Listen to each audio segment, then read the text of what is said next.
Hello everyone, and welcome back to X-Ranger.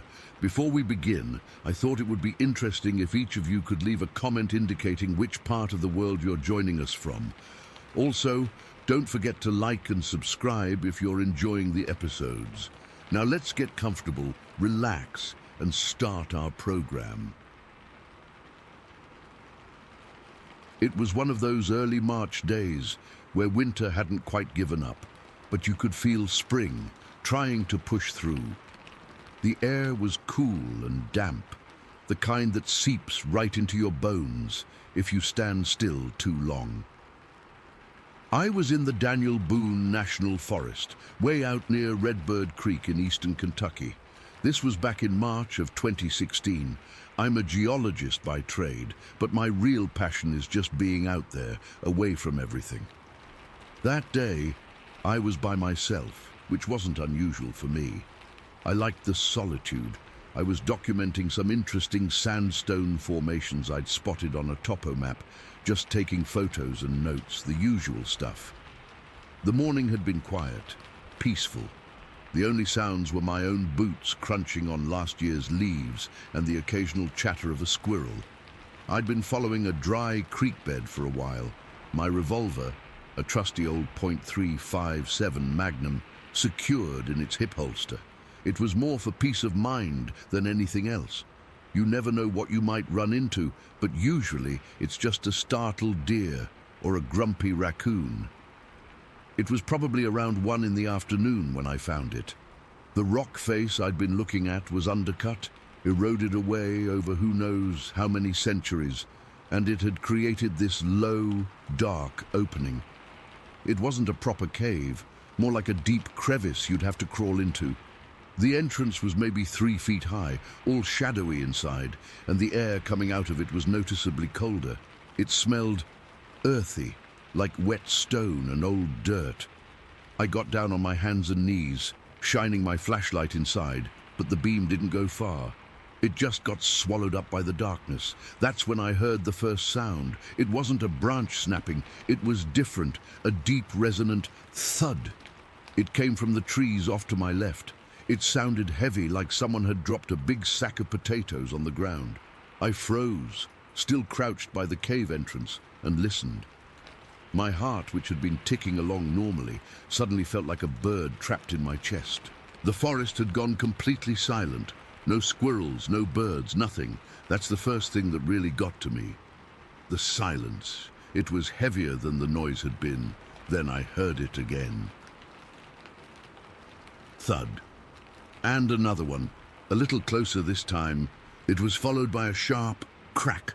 A wood knock. It was so clear, so deliberate. It wasn't a tree falling. It sounded like someone had taken a thick branch and smacked it hard against a tree trunk. Crack. Then another thud.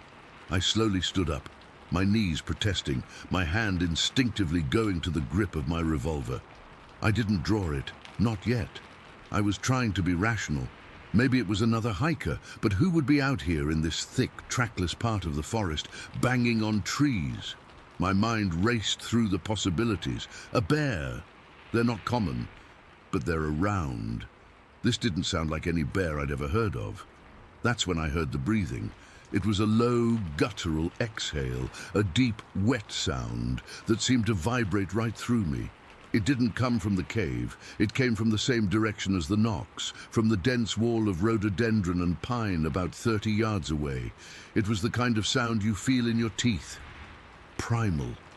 That was the moment all my rational thoughts just evaporated. My fingers were cold and clumsy as I unsnapped the holster and drew the revolver. The weight of it in my hand was the only solid, real thing I could focus on. The metallic click of me cocking the hammer back was deafening in the quiet. I started backing away from the cave entrance, from the trees, my eyes glued to that spot. I couldn't see anything but leaves and shadows. My breath was coming in shallow puffs of steam. I was trying to be quiet, but every step I took sounded like I was crushing a bag of chips. And then it moved. I didn't see it step out so much as the shadows just shifted. And then there it was, standing there, maybe 40 yards away, just at the edge of the clearing. My brain short-circuited. It was massive. I'm 6 feet tall, and this thing absolutely towered over me. I'd guess 8.5 feet easy. It was covered in hair, dark brown or black, but it was matted and shaggy, like a wet dog that's been rolling in the mud. It wasn't a bear. Its proportions were all wrong. The arms were too long, hanging down past its knees. The shoulders were huge, hunched and powerful. It just stood there, looking right at me. I could feel its eyes on me, even from that distance. I was frozen, my revolver pointed at the ground, my finger resting on the trigger guard. I couldn't even breathe. It took a step forward, not a run, just a single, deliberate step. The ground seemed to shake. Then it let out this growl. It wasn't a dog's growl or a bear's growl. It was lower, rougher, a sound that seemed to start in its belly and rumble up through its chest. It was a sound of pure aggression. It bared its teeth, and I saw they were big and flat, not sharp like a predator's, but the sight of them sent a jolt of pure, undiluted terror right through my spine. My survival instinct finally kicked in. I didn't aim at it. I raised the gun and fired a single shot into the air. The bang was unreal, shattering the silence, echoing through the hollow. The sound was supposed to be a warning, a show of force. I hoped it would turn and run. It did the exact opposite. The second the shot echoed, its whole posture changed. It went from being this looming, watchful thing to a coiled spring of pure violence. It dropped its head, let out a roar that was 10 times louder and more terrifying than the growl, and it charged. I've never seen anything that big move that fast. It didn't run like a man or an ape. It was a loping, powerful gallop, covering the ground in huge, ground-eating strides. It was closing the 40-yard gap in what felt like 2 heartbeats. The roar was constant now, a deafening screaming sound that felt like it was inside my head. I didn't think. I turned and I ran. The slope behind me was steep and slick with wet leaves and mud. I just pointed myself downhill and went, crashing through undergrowth, my arms flailing for balance. I was sobbing, gasping for air, pure panic fueling my legs. I could hear it behind me, the thunder of its footsteps, the snapping of branches it was just plowing through. The smell hit me then. A wave of it carried on its charge. It was a sour, heavy stench, like wet dog hair, but mixed with something else, something rotten, like old meat and bog water. It was so strong it made my eyes water. I risked a glance over my shoulder and immediately wished I hadn't. It was maybe 20 feet behind me, its face a mask of fury. As I looked, it reached down without breaking stride, ripped a deadfall branch right out of the ground, a branch that had to be 6 feet long and thick as my forearm, and in one fluid, horrifyingly powerful motion, it hurled it at me. It wasn't a toss, it was a throw. The branch whistled as it cut through the air. I ducked my head and screamed as it slammed into a tree trunk just to my left. It didn't just hit it, it exploded. The sound was like a gunshot. Shards of wood and splinters sprayed across my back and neck. One piece sliced my cheek. I felt the warm trickle of blood. That wasn't a warning. If that had hit me, it would have broken my back. That moment, the splintering wood, the sting on my face, the sheer impossible strength of that throw, that's when I knew with a cold, absolute certainty that I was going to die. This thing wasn't just chasing me off, it was trying to kill me. I ran harder than I have ever run in my life. My lungs were on fire, my legs were burning, rubbery with fatigue. I was slipping, stumbling, my hands scraping on rocks and roots as I fought to stay upright. All I could think about was my truck. It was parked about a mile down the old logging road. A mile felt like 1,000. I don't know how long the chase lasted. It felt like an hour, but it was probably only a few minutes. Its roars were shaking the forest, bouncing off the hills, making it sound like there were a dozen of them. I could feel the vibrations in my feet. I just kept running, a sobbing, terrified animal, driven by a single thought: get to the truck. And then, as suddenly as it started, the sounds behind me stopped. The roaring stopped. The crashing footsteps stopped. I didn't dare stop running, but after another 50 yards, I had to look. I skidded to a halt, my chest heaving, and turned around, my revolver coming up again, my hands shaking so badly I could barely hold it.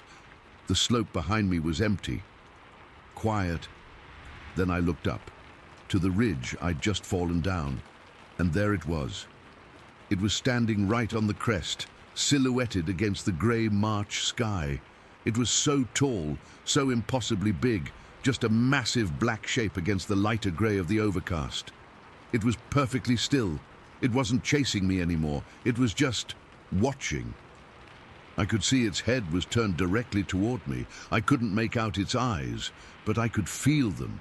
I could feel the fury, the intensity of its gaze from a couple hundred yards away. It was just letting me go. It had chased me to the edge of its territory, or whatever that ridgeline was, and it was letting me know I was being allowed to leave. We stood like that for what felt like a long time. Me panting and bleeding at the bottom of the hill. It standing like a king on its throne at the top. Then without a sound, it simply turned and melted back into the trees. It didn't walk away. 1 second it was there, a solid, terrifying reality. And the next, the ridge was empty. I didn't wait. I turned and ran the rest of the way to my truck, my body screaming in protest. I fumbled with the keys, my hands slicked with sweat and blood, finally getting the door open and locking it behind me. I sat there for a full 10 minutes, just shaking, the engine running, before I had the nerve to put it in gear and get the hell out of there. I drove straight to the nearest ranger station. I must have looked like hell, covered in mud, leaves in my hair, a cut on my face. The ranger was a calm, older guy. I told him everything, my voice trembling the whole time. He listened, he took notes, he was polite, but I saw the look in his eyes, the polite skepticism. He logged it as a possible aggressive bear encounter. I didn't argue. What was I going to say? I never went back to that part of the forest, not once. I still hike, but I stick to more popular trails now, and I never, ever go alone. What stays with me, what keeps me up some nights, isn't just the size of it or the roar. It was the intelligence in its actions, the wood knocks, like it was communicating, the way it charged only after I fired the warning shot, like it understood the gun was a threat, and it decided to escalate. The precision of that branch throw, and the way it stopped at the ridge. It wasn't just an animal defending its territory. It was making a point. It was showing me it could have easily caught me, that it could have killed me right there on that slope. But it chose not to. It chose to let me run, to let me live, so I would know exactly what was in those woods. So I would know to never, ever come back, and I never will. The memory of that smell, that sour, rotten stench of wet hair and decay, and the sight of it silhouetted on that ridge, watching me with those furious eyes, is something I will carry with me for the rest of my life. Story 2. We'd stopped for gas in Willow Creek. I remember the time because I looked at the clock on the dash when we pulled out. It was just after 11:30. The guy at the gas station was closing up, and he gave me a kind of funny look when I told him I was heading east on 96. He just said, "You be careful on that road at night. It's dark, real dark." I shrugged it off. I've driven plenty of dark roads. How bad could it be? Let me tell you, it was bad. Once you leave Willow Creek, the streetlights just vanish. It's not just dark. It's a thick, heavy darkness that your headlights can only poke 2 little holes in. The trees crowd right up to the edge of the asphalt, and the road starts twisting and turning, following the river. There's no cell service, no houses, nothing. Just you, your car, and this immense, silent forest. I had the radio on low, some oldie station that was fading in and out, and the hum of the engine. That was it. My daughter was out cold. I was just focusing on the road, my hands at 10 and 2, following the yellow line as it snaked through the canyon. The Klamath River was down to my left. I could hear it sometimes when the road dipped close, a low, rushing sound. The air coming through the vent was cool and smelled like pine and damp earth. I remember feeling tired, my eyes getting a little heavy, and I cranked the AC a bit to wake myself up. I checked the clock again. It was 12:45. Almost there, I told myself. Just get over this ridge and it'll start to open up. That's when I crossed the bridge. It was a small concrete bridge, the kind you don't even think about. I remember the sound of my tires changing pitch as they hit the grating. Just past it, the road started to climb. As I came up over the crest of this ridge, my high beam swept across the road ahead and lit up the embankment on the right-hand side, and I saw something moving. My first thought, my absolute first thought, was bear. It was a big, dark shape, shuffling down the steep, wooded slope towards the road. It was moving kind of awkwardly, and I automatically let my foot off the gas, just enough to slow down. You see animals out here all the time. Raccoons, deer, sometimes a coyote. You slow down. It's just what you do. But as it reached the bottom of the embankment and stepped onto the pavement, my brain just stalled. It wasn't a bear. A bear walks on all fours. This thing was standing on two legs. It was huge. Not tall, maybe 6 feet, but so unbelievably thick. It was built like a powerlifter, but covered in this long, shaggy hair. The color wasn't just black or brown. In my headlights, it had this rusty auburn tint to it, like an old, wet autumn leaf. The hair was matted and clumped in places. It didn't just amble onto the road. It took these long, purposeful strides. Its walk wasn't human. It was a heavy, rolling gait, its shoulders hunched up high, its arms swinging. It moved like a gorilla, but upright. That's the only way I can describe it. A gorilla walking like a man. The sheer mass of it was what hit me first. It looked dense, solid, like it weighed 500 pounds. It crossed the 2-lane road in 3 of these strides. 3.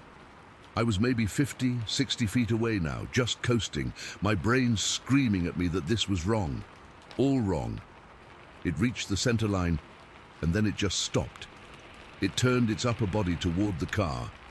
The head was big and kind of cone-shaped, sloping back from heavy brows, and it had eyes. That was the worst part. They weren't glowing like an animal's eyes do in headlights. They were dark, but I could see them clearly. They looked intelligent.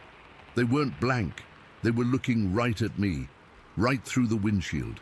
I could feel it. It wasn't a curious look or a scared look. It was just a look, an assessment, a cold, calculating stare from something that had no business existing. Time didn't slow down. It just became incredibly sharp and clear.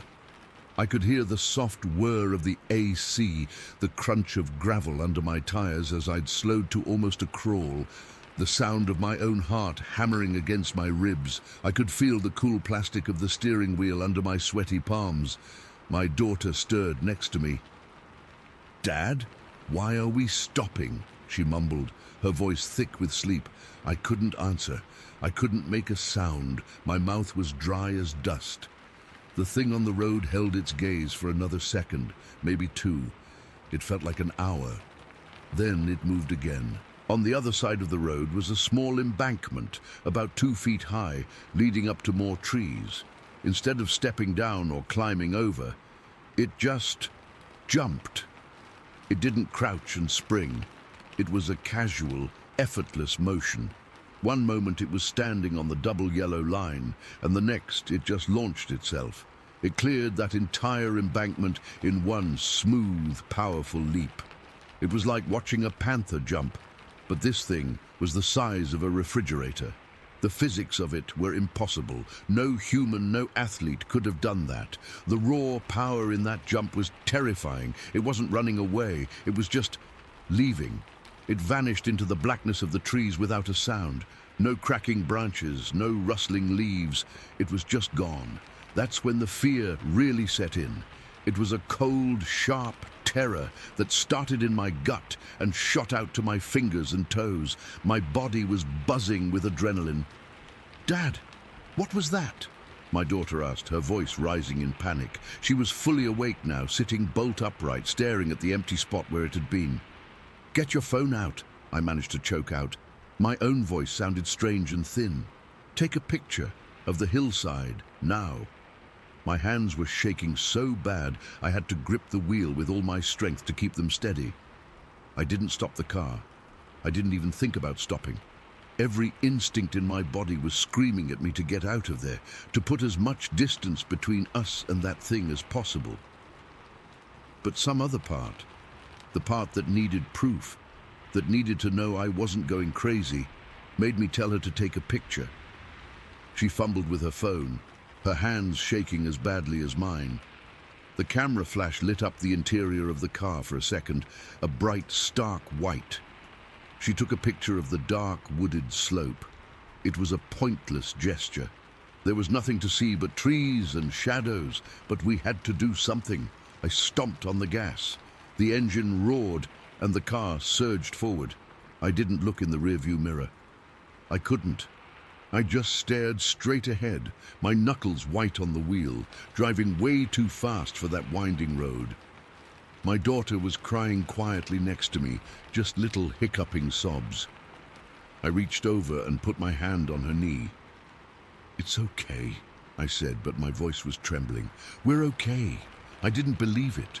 For the next 20 minutes, neither of us spoke.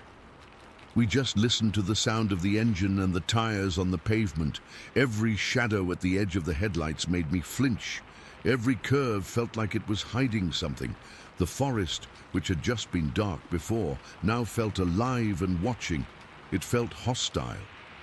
We finally got to a more open area, and I saw the lights of a small town in the distance.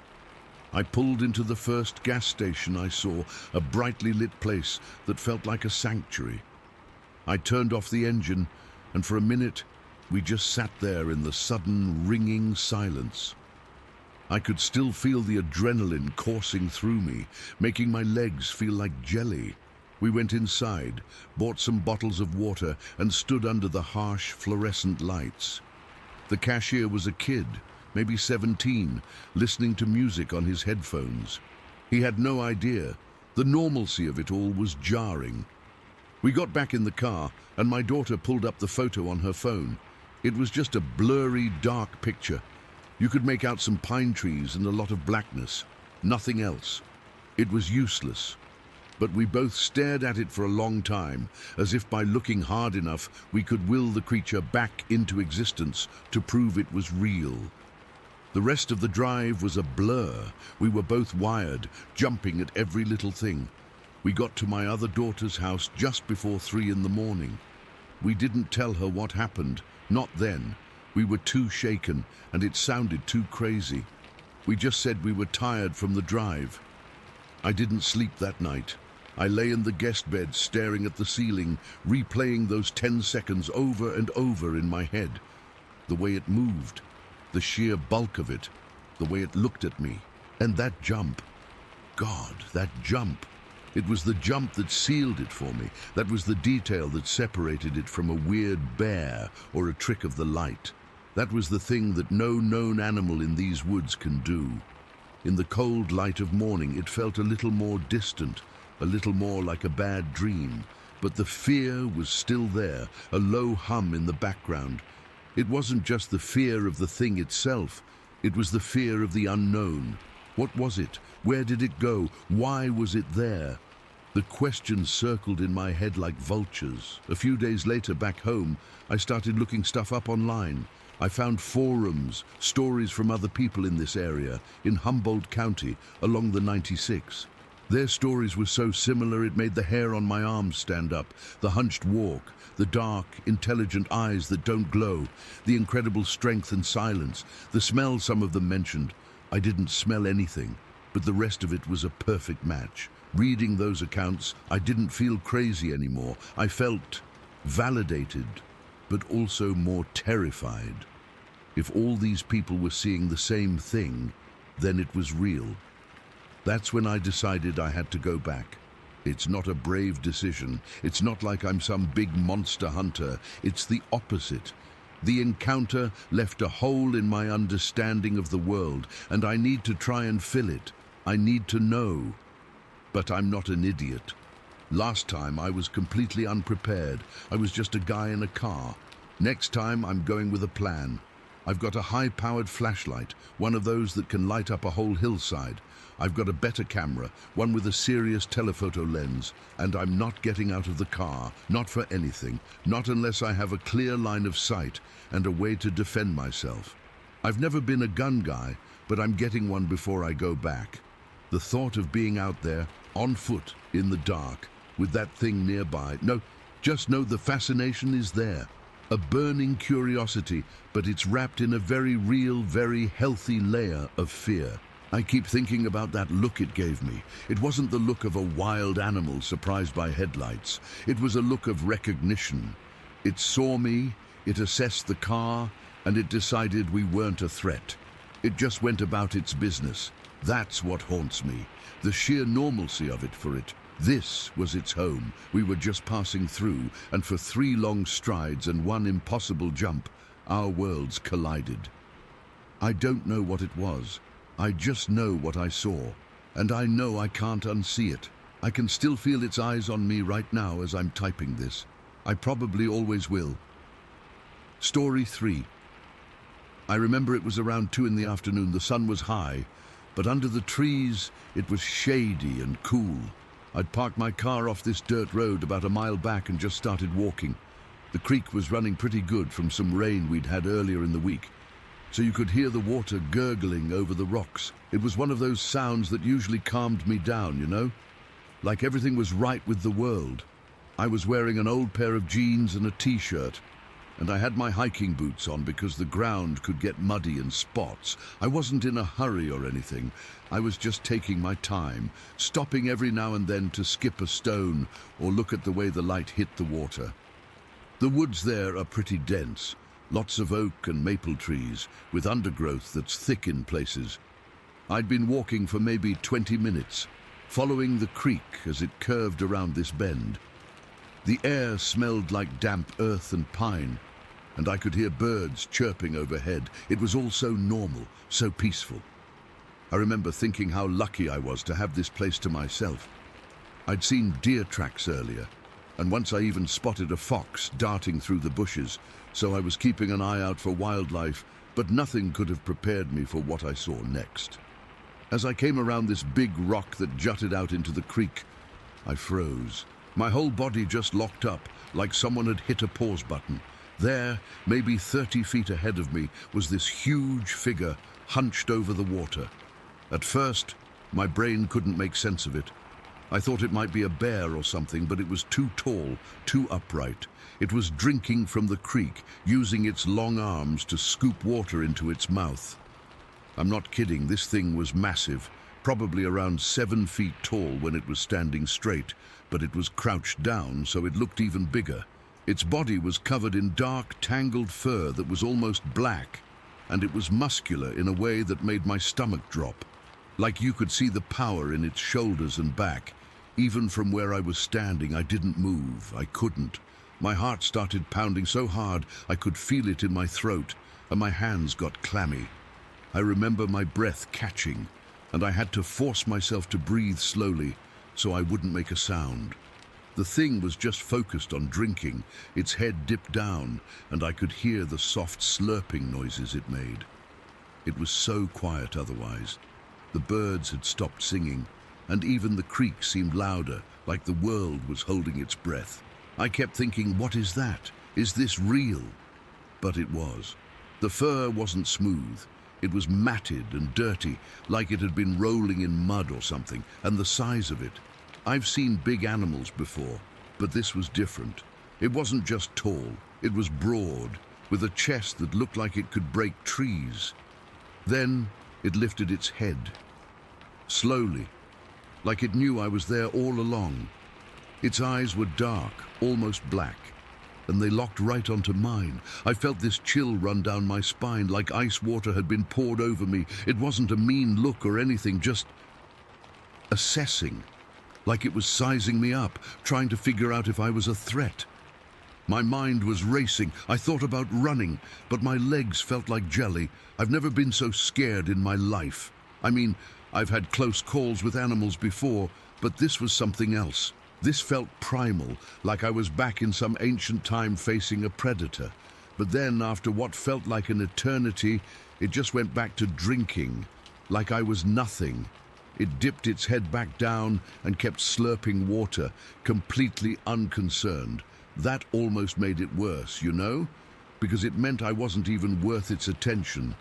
Or maybe it knew I wasn't a threat. Either way, my heart was still hammering, and I knew I had to get out of there. I started backing up slowly, one step at a time, trying not to make any noise. The ground was covered in leaves and twigs, so every little crunch sounded like a gunshot to me. I was hyper-aware of everything, the way my foot sank into the soft earth, the rustle of my clothes, even the sound of my own breathing. I kept my eyes on it the whole time, afraid that if I looked away it would charge or something, but it didn't. It just kept drinking, and after a minute or so it straightened up. When it stood, it was even taller than I thought, and I could see how powerfully built it was. Its arms hung down almost to its knees, and it moved with this eerie silence. It didn't make a sound as it turned and started walking into the woods. No cracking branches, no heavy footsteps, just this smooth, fluid motion that made my skin crawl. It disappeared into the trees so quickly, like it had melted into the shadows. I stood there for another minute, maybe two, just shaking. My whole body was trembling, and I had to lean against a tree to steady myself. The adrenaline was still pumping, and I felt dizzy, like I might pass out. I kept expecting it to come back, to hear something moving in the bushes, but everything was quiet again. The birds started chirping, and the creek kept gurgling like nothing had happened. But I knew it had. I'd seen something that shouldn't exist, something that defied everything I thought I knew about those woods. Once I felt like I could move without collapsing, I started walking back the way I came. I didn't run. I was too scared to make noise. But I walked as fast as I could without breaking into a sprint. Every little sound made me jump. A squirrel scrambling up a tree, the wind rustling the leaves, even my own footsteps. I kept looking over my shoulder, half expecting to see those dark eyes staring back at me. The walk back felt twice as long as the walk in. I remember the sun was starting to dip lower, casting long shadows through the trees, and the air was getting cooler. I'd broken out in a cold sweat, and my shirt was sticking to my back. When I finally reached my car, I practically fell into the driver's seat and locked the doors. I sat there for a good 10 minutes, just breathing and trying to calm down. My hands were shaking so bad I could barely grip the steering wheel. I drove home in a daze, not even turning on the radio. All I could think about was that figure, the way it moved, the way it looked at me. I kept replaying it in my head, wondering if I'd imagined it, but I knew I hadn't. The details were too vivid. The matted fur, the muscular build, the complete lack of fear. That encounter changed something in me. I used to love those woods, thought of them as a safe place, but now I can't go back without feeling this knot of anxiety in my stomach. I've read up on Bigfoot stories since then, and a lot of them sound similar. People seeing something big and hairy in remote areas, feeling that same primal fear. But reading about it isn't the same as living it. I still don't know what I saw that day. Was it a bear? No. Bears don't stand that tall or move that silently. Was it some kind of hoax? I doubt it. There was no one else around, and it felt too real. To this day, I can't explain it. I've tried to rationalize it, but every time I close my eyes, I see those dark eyes meeting mine, and I get this chill that won't go away. It's like a part of me is still there, frozen in that moment, waiting for something that never happened. I guess that's why I'm writing this now, because keeping it to myself feels like carrying a weight, and maybe putting it out there will help. But honestly, I don't think I'll ever forget it. That one afternoon in the woods near Godfrey messed me up in a way I never expected, and I doubt I'll ever look at wildlife the same way again. Story 4. Okay, so I've been sitting on this for a while, but I guess it's time to get it out there. I'm not one to share stuff online much, but this has been eating at me, and maybe writing it down will help, or maybe not. Who knows? Anyway, here goes. I was stationed at Beale Air Force Base in California a few years back. I'm from a small town in Alabama, grew up around woods and rivers, so when I got out there, I spent a lot of my free time exploring, trying to find good fishing spots to remind me of home. It was one of those things that kept me grounded, you know? Being in the military, especially away from everything familiar, can mess with your head, so fishing was my escape. I'd pack my gear, hop in my old Ford truck, and just drive, no real plan, just seeing where the road took me. This one day, it was a Tuesday, I think, middle of the week, so not many people around. I decided to head up to Humboldt Redwood State Park. I'd heard about the Avenue of the Giants from some guys on base, how it's this incredible drive through massive trees, and there are spots along the Eel River where you can pull over and fish. The weather was typical for Northern California, kind of overcast, but not raining, just that damp chill in the air that seeps into your bones. I left base early, around 7 in the morning, because I wanted to beat any potential crowds. Though honestly, out there, crowds meant maybe a handful of tourists. The drive up was peaceful. I had the windows down, smelling that mix of pine and damp earth, and the radio was playing some country station that kept cutting in and out. My truck's not fancy, it's a beat-up Ford from the 90s, but it gets me where I need to go. As I turned onto the Avenue of the Giants, the world just changed. Those redwoods are insane, towering over everything, so tall you have to crane your neck to see the tops. The sunlight barely made it through the canopy, casting everything in this greenish, shadowy light. It was quiet too, not like dead silence, but that hushed kind of quiet where you can hear every little rustle and bird call. I remember feeling small, really small, like an ant in this giant forest. But it was comforting in a way, like the woods were wrapping around me. I was driving slow, maybe 20 miles an hour, just taking it all in and scanning for a place to pull off near the river. The road twists and turns, with these sharp curves where you can't see what's ahead until you're right on it. My eyes were darting left and right, looking for a break in the trees or a dirt path leading down to the water. I had my fishing rod propped up in the passenger seat and my cooler in the back with some snacks and drinks. Everything felt normal, you know, just another day out. Then it happened. Out of nowhere, something stepped across the road in front of me. I mean, it was fast. Not running, but moving with this weird, smooth gait that didn't look human or like any animal I'd ever seen.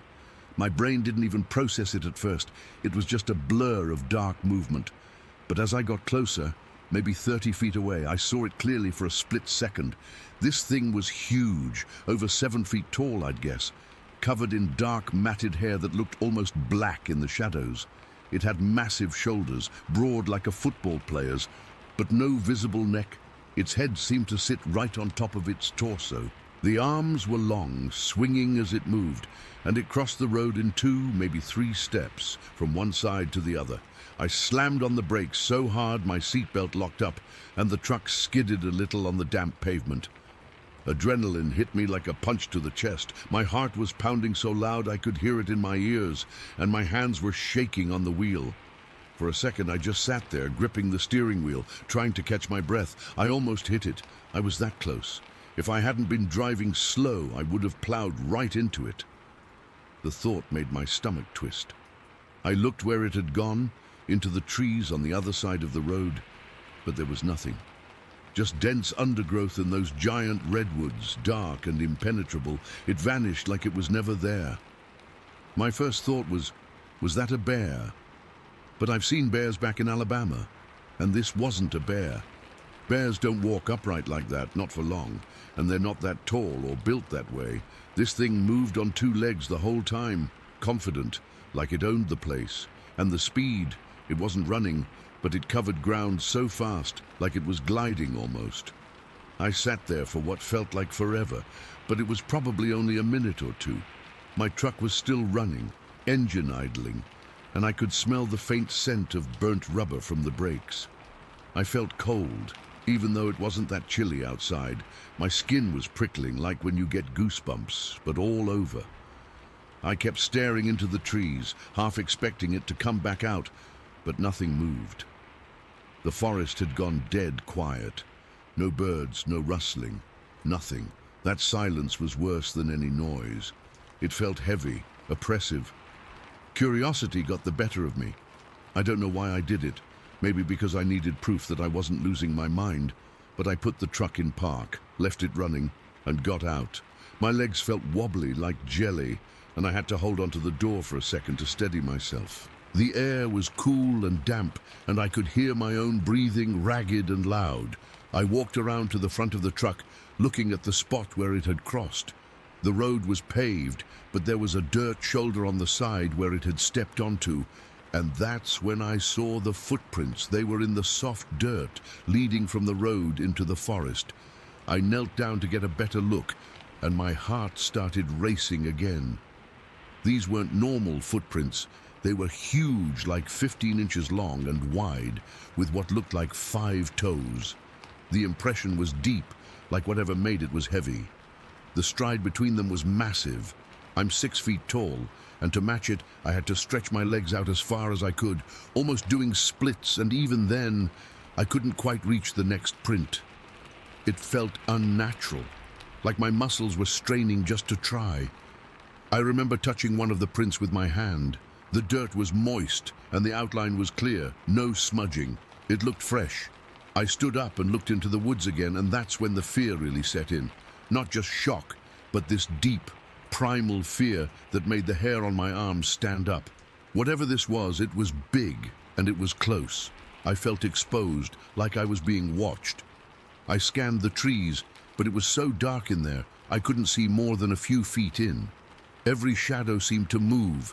Every rustle made me jump. I got back in the truck as fast as I could, fumbling with the door handle, my hands still shaking. I locked the doors, like that would do anything, and just sat there for a minute, breathing hard. I turned the truck around, my tires crunching on the gravel, and headed back the way I came. I didn't even think about fishing anymore. All I wanted was to get out of there. As I drove, I kept replaying the moment in my head. That figure, the way it moved, it wasn't clumsy or awkward like a person in a costume would be. It was fluid, powerful, and the size. I've seen big guys, but this was something else. I tried to rationalize it. Maybe it was a guy in a ghillie suit or something, but who would be out here in the middle of nowhere, crossing the road like that? And why? It didn't make sense. The footprints sealed it for me. No human has feet that big, and bears don't leave prints like that. The drive back felt twice as long. Every curve in the road, I expected to see it again. Every noise from the forest made me tense up. I had the windows up now, and the heater on, but I still felt cold. My mind was racing, going over every detail. The way it didn't even look at me. It just crossed the road like I wasn't there, like it had somewhere to be. That confidence, it was unsettling, like it knew it belonged there, and I was the intruder. I got back to base later that afternoon, and I must have looked like hell because one of my buddies asked if I was okay. I just shrugged it off, said I had a long drive. I didn't tell anyone what happened. Not then, not for a long time. What would I say? Hey, I almost hit Bigfoot today? They'd think I was crazy, but it stuck with me. For weeks, I'd wake up in the middle of the night, sweating, dreaming about that dark figure stepping out in front of me. I stopped going to that area alone after that. If I went fishing, I stuck to more open spots, places where I could see around me. Even now, years later, I think about it. That memory is just there, lurking in the back of my mind. I've read stories online, accounts from other people who've seen similar things, and it helps to know I'm not alone, but it doesn't make it any less terrifying. Whatever it was, it changed how I see the woods. I used to love the mystery of nature, the unknown, but now it's mixed with this deep respect, almost fear. That day in Humboldt Redwood State Park, I came face to face with something I can't explain, and it left me with more questions than answers. I don't know what it was, and I probably never will, but I know what I saw, and I know how it made me feel. And that's enough to keep me up some nights. See you, story 5. That night, I'd been out trick-or-treating with a couple of friends in our neighborhood. We were too old for it, really. But it was kind of a tradition, and we figured why not get some free candy before we aged out of it completely. I was dressed as a zombie or something cheap like that. Just some torn clothes and fake blood, nothing fancy. After we'd hit most of the houses, my friends headed home because it was getting late, and their parents were strict about curfews. But I didn't want to go back yet. The night felt different, you know. There was this weird energy in the air, like something was off, but I brushed it off as just Halloween jitters. I ended up walking to the neighborhood park alone. It was this small place with a couple of swings, a slide, and a patch of woods behind it. During the day, it was where kids played and families had picnics, but at night, it was dead quiet. I liked it there when it was empty. It felt like my own little escape. That night, the moon was out, but it was partly covered by clouds, so everything had this hazy, dim light. The air was cool and damp, with that smell of fallen leaves and wet grass that always comes with autumn. I could hear the faint rustle of trees in the breeze, but otherwise it was silent. No cars, no people, just the occasional crunch of my own footsteps on the gravel path. I sat down on one of the swings, letting it sway gently under me. The chains were cold against my hands, and I remember shivering a little, not just from the chill, but from this growing sense of unease. I kept looking around, half expecting to see someone else, but the park was deserted. My mind started playing tricks on me, making shadows look like they were moving, but I told myself it was just the wind or my imagination. I'd been watching too many horror movies, probably. I was just sitting there, swinging slowly, thinking about school and stupid teenage stuff when I saw it. Out of the corner of my eye, near the edge of the trees, something moved. At first, I thought it was a deer or maybe a dog, but then it stepped into a patch of moonlight and my blood ran cold. It was tall, way taller than any person I'd ever seen. I'd say over 7 feet, easy, with this hunched posture that made it look like it was carrying a heavy weight. Its body was covered in shaggy, dark brown hair that seemed to blend into the shadows, and it moved in this slow, deliberate way, like it was trying not to be seen. I froze. My heart started pounding so hard I could feel it in my throat, and my hands gripped the swing chains tighter, the metal digging into my palms. I couldn't look away. It paused right at the tree line, and that's when I got a clear view of its face. It was ape-like, with a heavy, ridged brow that cast shadows over its eyes, and a small, almost lipless mouth. The eyes were dark, so dark they looked like holes in its face, and they were fixed right on me. I swear, in that moment, every ounce of warmth left my body. I felt like I'd been dunked in ice water, and my breath caught in my chest. I couldn't scream, couldn't move, couldn't do anything but stare back. It felt like hours, but it was probably only a few seconds. The thing just stood there, not making a sound, and I could see its chest moving slightly, like it was breathing. The air around us felt heavy, charged with this primal fear that I'd never experienced before. I remember thinking, this can't be real. This has to be a costume or a prank. But deep down, I knew it wasn't. The way it moved was too fluid, too natural for something fake. And the smell, I forgot to mention that earlier. There was this odor, like wet fur and dirt, that hit me just then, making my stomach turn. Then, without warning, it took a step backward into the shadows. It didn't run or hurry. It just melted into the darkness between the trees like it was part of them. 1 second it was there, and the next it was gone. The spot where it had been was empty, but I could still feel its presence, like the air was vibrating. As soon as it vanished, the spell broke. I stumbled off the swing, my legs shaking so bad I almost fell. I didn't look back. I just ran. I ran like my life depended on it, my feet pounding on the pavement, my breath coming in ragged gasps. I could hear the blood rushing in my ears, and every shadow I passed felt like it was reaching out for me. I didn't stop until I was back on my street, under the streetlights, where everything felt safer. When I got home, my parents were in the living room watching TV. They asked how trick-or-treating went, and I mumbled something about it being fine, but I couldn't meet their eyes. I went straight to my room and locked the door, sitting on the floor with my back against it, like that would keep whatever I'd seen out. I was trembling all over, and my mind was racing. What was that thing? Was it a bear? But bears don't stand upright like that, and they don't have faces like apes. I thought about Bigfoot stories I'd heard, but those always seemed like jokes, something from TV shows. This felt too real, too personal. I spent the rest of the night staring at my ceiling, going over every detail in my head. The way it moved, the way it looked at me. It wasn't aggressive, but it wasn't friendly either. It was just there, watching. I kept expecting to hear something outside my window, but the night stayed quiet. Eventually, I must have fallen asleep, but it was fitful, filled with dreams of dark forests and those eyes staring back at me. The next morning, I thought about telling my parents, but I chickened out. They'd think I was making it up or that I'd eaten too much candy and hallucinated, so I kept it to myself. Over the years, I've tried to rationalize it. Maybe it was a person in a weird costume or a trick of the light, but I know what I saw.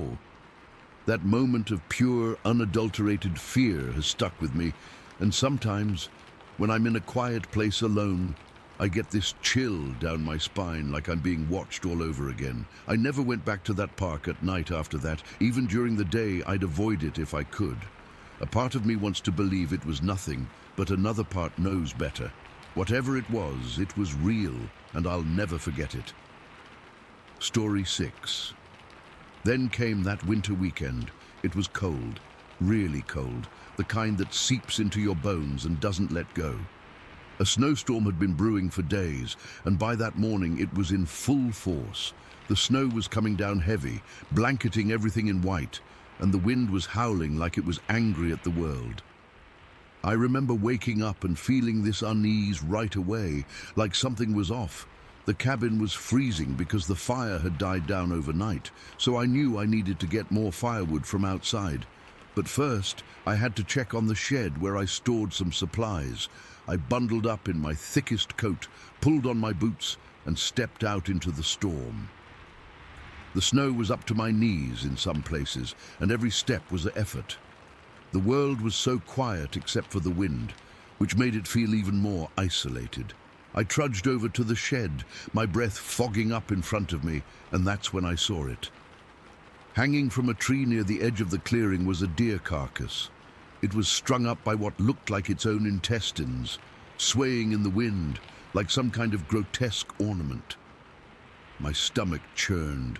I'd seen dead animals before, but never like this. It was too deliberate, too unnatural. Then I noticed the tracks. They were bipedal, like someone had walked on two legs, but they were huge, way bigger than any human footprints. Each one was sunk deep into the snow, spaced far apart, like whatever made them was taking long strides. My heart started pounding. I looked around, but there was nothing but snow and trees. I tried to tell myself it was a bear or something, but bears don't walk on two legs for that long, and they don't hang deer in trees. I felt this cold dread wash over me, worse than the weather. I knew I had to do something, so I decided to butcher the deer. It felt wrong, but I didn't want it to attract predators.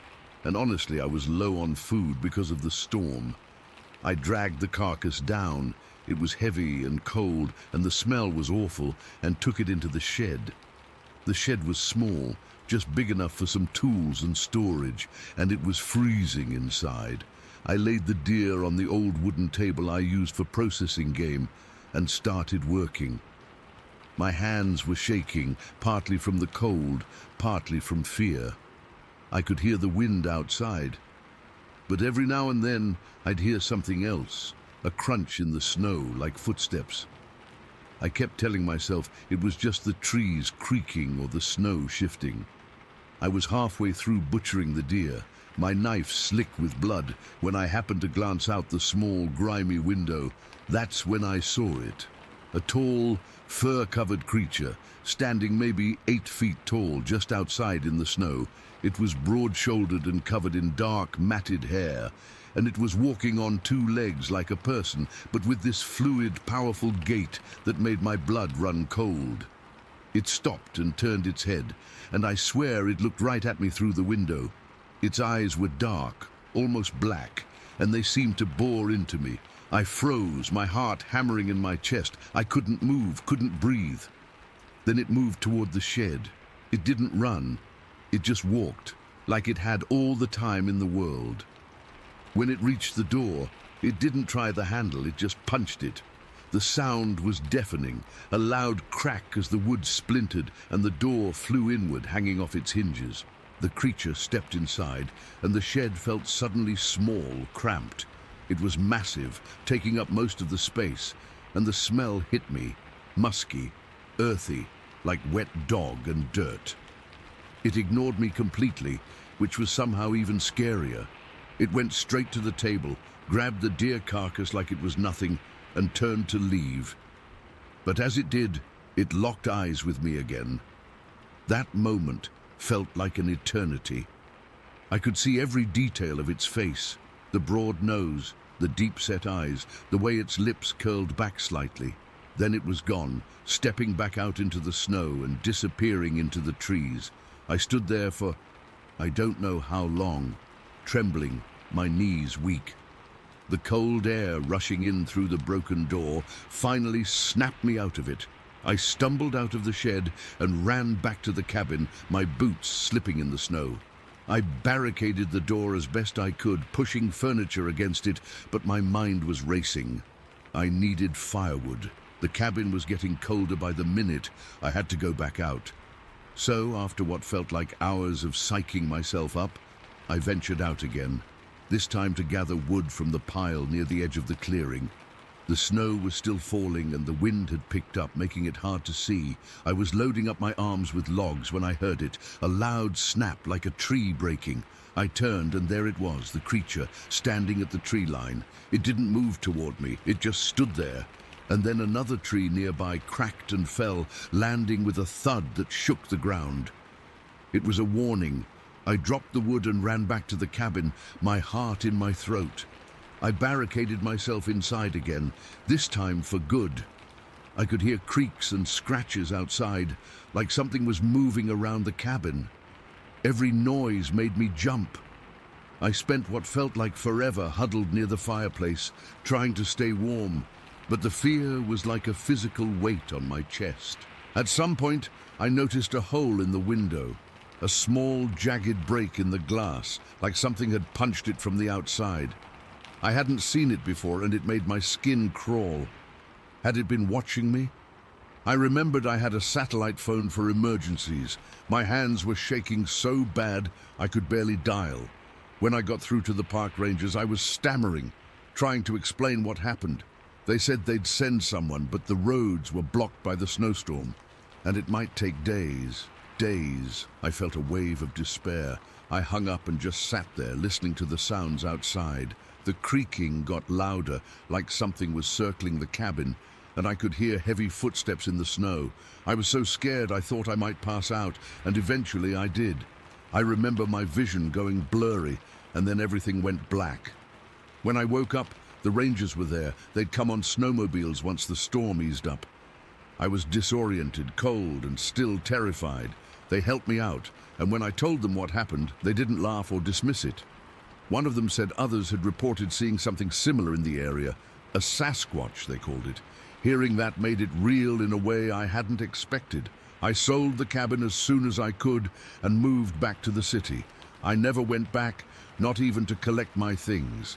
To this day, I can't explain what I saw, but I'll never forget those eyes, or the way it made me feel like I was nothing, just a spectator in its world. Story 7.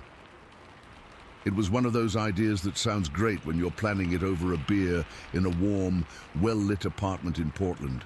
Just me, my buddy, and my dog, Duke, getting out into the real wilderness for a few days. We'd picked a spot in Northern California, way up in the Six Rivers National Forest, a place called Aikens Creek Campground near Orleans. Looked perfect on the map. Remote, quiet, exactly what we wanted. I remember the drive down was long, and the weather started turning to crap the closer we got. The sky was this solid sheet of grey, and a cold, misting rain started to fall. It was that kind of rain that doesn't really pour. It just hangs in the air and soaks you to the bone. By the time we pulled off the main road onto the gravel track that led to the campground, it was already getting dark. I mean proper dark. The kind of dark you only get miles from any kind of town where the trees just swallow all the light.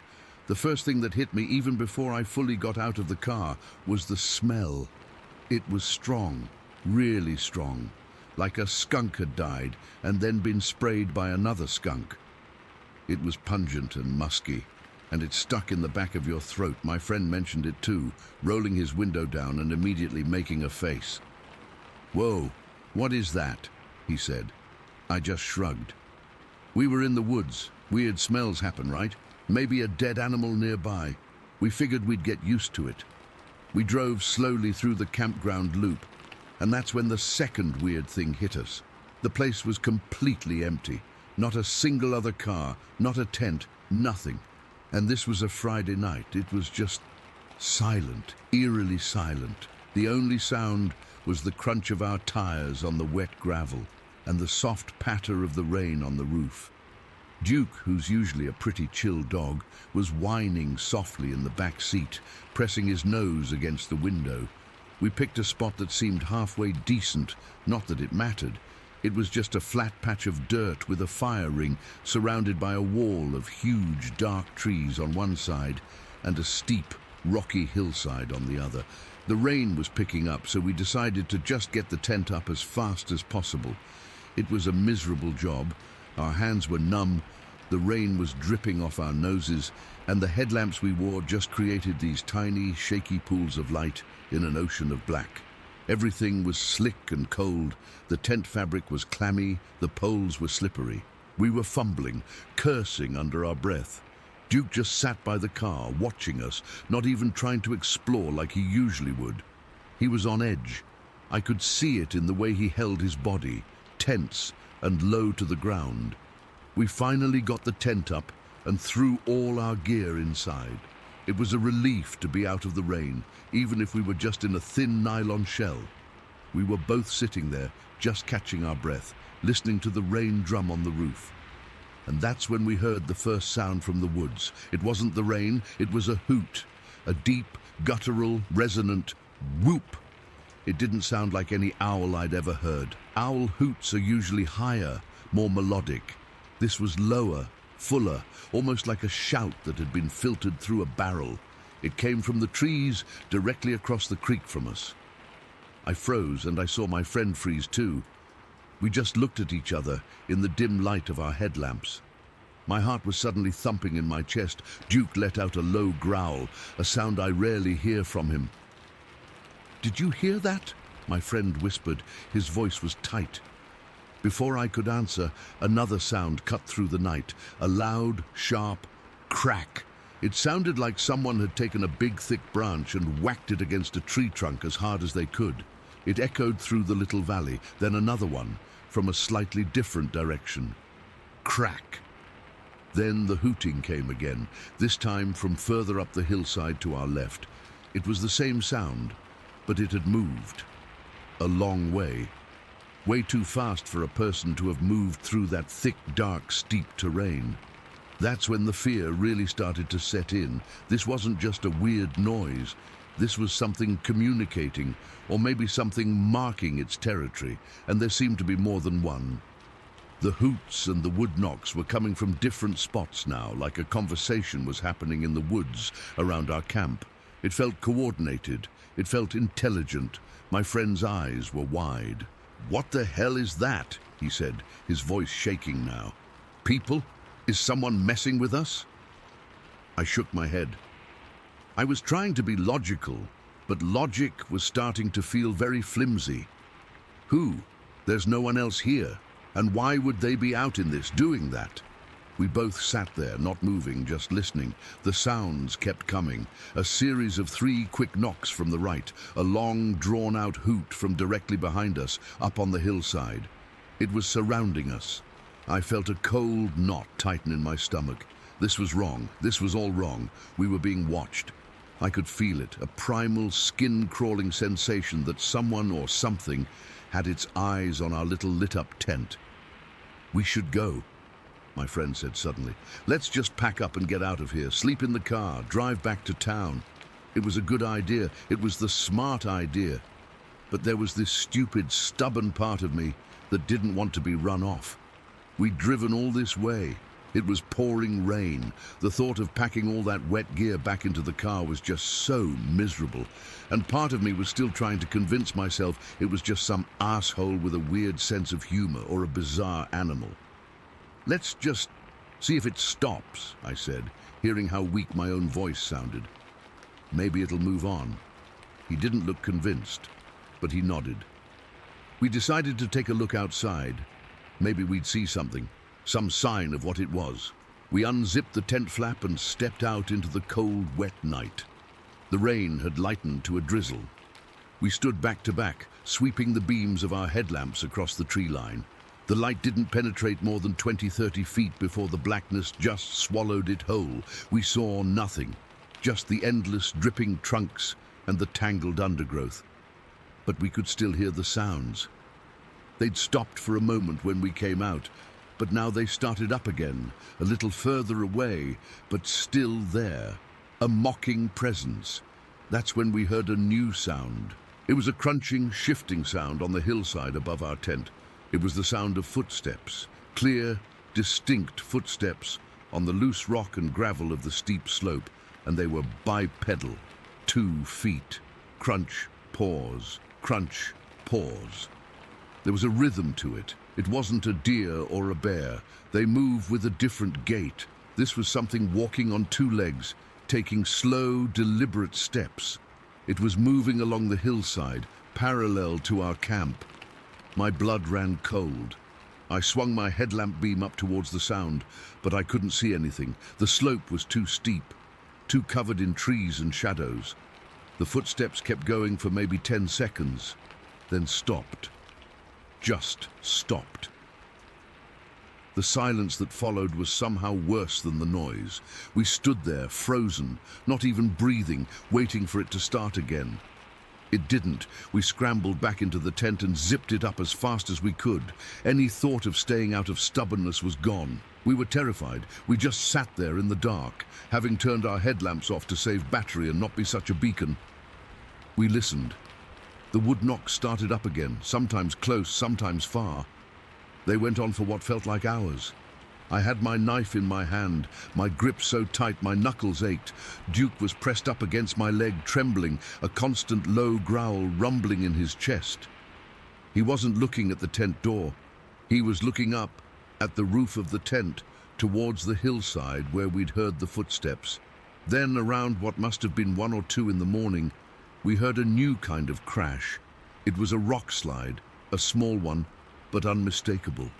The sound of several rocks, maybe the size of footballs, tumbling and crashing down the hillside. They came to a stop not 20 feet from our tent. Something had dislodged them, something big. We didn't speak. We just stared at each other in the pitch black, our faces pale with fear. I could hear my own heart beating in my ears. The night dragged on, a marathon of fear. Every rustle of a leaf, every drip of water made me jump. We were exhausted, but there was no way we were sleeping. We were just waiting for the sun. And then, at exactly 3 in the morning, by the glowing numbers on my watch, the worst sound of all happened. It was a whistle, a single, pure, clear note that cut through the night. It wasn't a human whistle, not like someone calling for a dog. It was louder, fuller, and it had a weird fluting quality to it. It echoed off the hills, seeming to come from everywhere and nowhere at once. It was the most alien, the most terrifying sound I have ever heard in my life. It wasn't a question. It wasn't a warning. It was a statement, a declaration of presence. In that moment, any last shred of doubt I had about this being a person or a known animal vanished. This was something else. The whistle seemed to hang in the air for a long time after the sound itself had faded. Then, nothing. The woods went completely silent. No more knocks, no more hoots, no more footsteps, just the soft, normal sound of the forest and the rain. The silence was almost as frightening as the noises had been. It felt like whatever was out there had said its final piece and was now just waiting. The rest of the night was a blur of sheer, unadulterated terror. We didn't move. We didn't speak. We just sat there, listening to that heavy, oppressive silence, waiting for the sun to come up. The moment the first grey light of dawn began to filter through the trees, we moved. We didn't talk. We just worked, our movements frantic and clumsy. We tore down the wet tent, threw all our soaking gear into the back of the car, not even bothering to pack it properly. We just wanted to be gone. In the full light of day, we finally got a good look at the hillside where we'd heard the footsteps and the rock slide. It was incredibly steep, almost a cliff face in places, covered in loose shale and thick, nearly impenetrable brush. There was no path, no way a person could have walked along that slope, especially in the pitch dark and the rain, without making a huge amount of noise or falling. It was impossible. And the rocks that had fallen were right there, a fresh scar on the hillside just a stone's throw from where our tent had been. We got in the car and drove out of there without looking back. We spent the next 5 nights at a different, much more populated campground further south. Nothing happened there. It was perfectly normal, perfectly quiet. But we couldn't shake the feeling. We were jumpy, looking over our shoulders at every little sound. On our last day, driven by a morbid, stupid curiosity, we decided to drive back to Aikens Creek, just to see it in the daylight, just to prove to ourselves that it was just a place. We pulled in. It was just as empty as before. The sun was out. It looked normal. Just a campground in the woods. There was no smell, no sounds. We didn't even get out of the car. We just sat there for a few minutes, looking at the spot where we'd camped. It looked so small, so insignificant, and then we left for good. I've never been able to explain what happened that night. I've read stories online, accounts from other people, and a lot of them describe the same things. The wood knocks, the howls that aren't from wolves, the unbearable smell, the feeling of being stalked. I went into those woods thinking I knew what was out there. I came out knowing that I don't know anything at all. Something was out there with us, something that walked on 2 legs, that communicated in a language of knocks and whistles, that watched us from the dark. And the most chilling part, the part that stays with me even now, is the feeling that it was just letting us know we were in its home. It wasn't trying to hurt us. It was just making sure we understood we weren't welcome. And we understood. Believe me, we understood. Story 8. It was September of 2018, a Tuesday, I think. I remember because the weekend crowds were gone, and I had the Hoh River to myself, which is exactly how I like it. The Hoh River in Washington during the fall salmon run is my favorite place on earth. Or it was. I don't know if I can ever go back there now, not after what happened. That morning, I woke up in the dark, my breath making little clouds in the cold air inside my camper shell. It was one of those cool, overcast mornings we get a lot of out here, the kind where the sky is just a flat sheet of grey and a faint, misty drizzle hangs in the air, not really falling so much as just existing.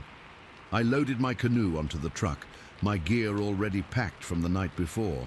I didn't see another soul on the drive to the river. I was using an informal pullout, not an official boat launch, just a wide spot in the road where the gravel was worn down from other trucks doing the same thing. I like these spots. They feel more private. I got the canoe in the water just as the sky was starting to lighten from black to a deep, gloomy grey.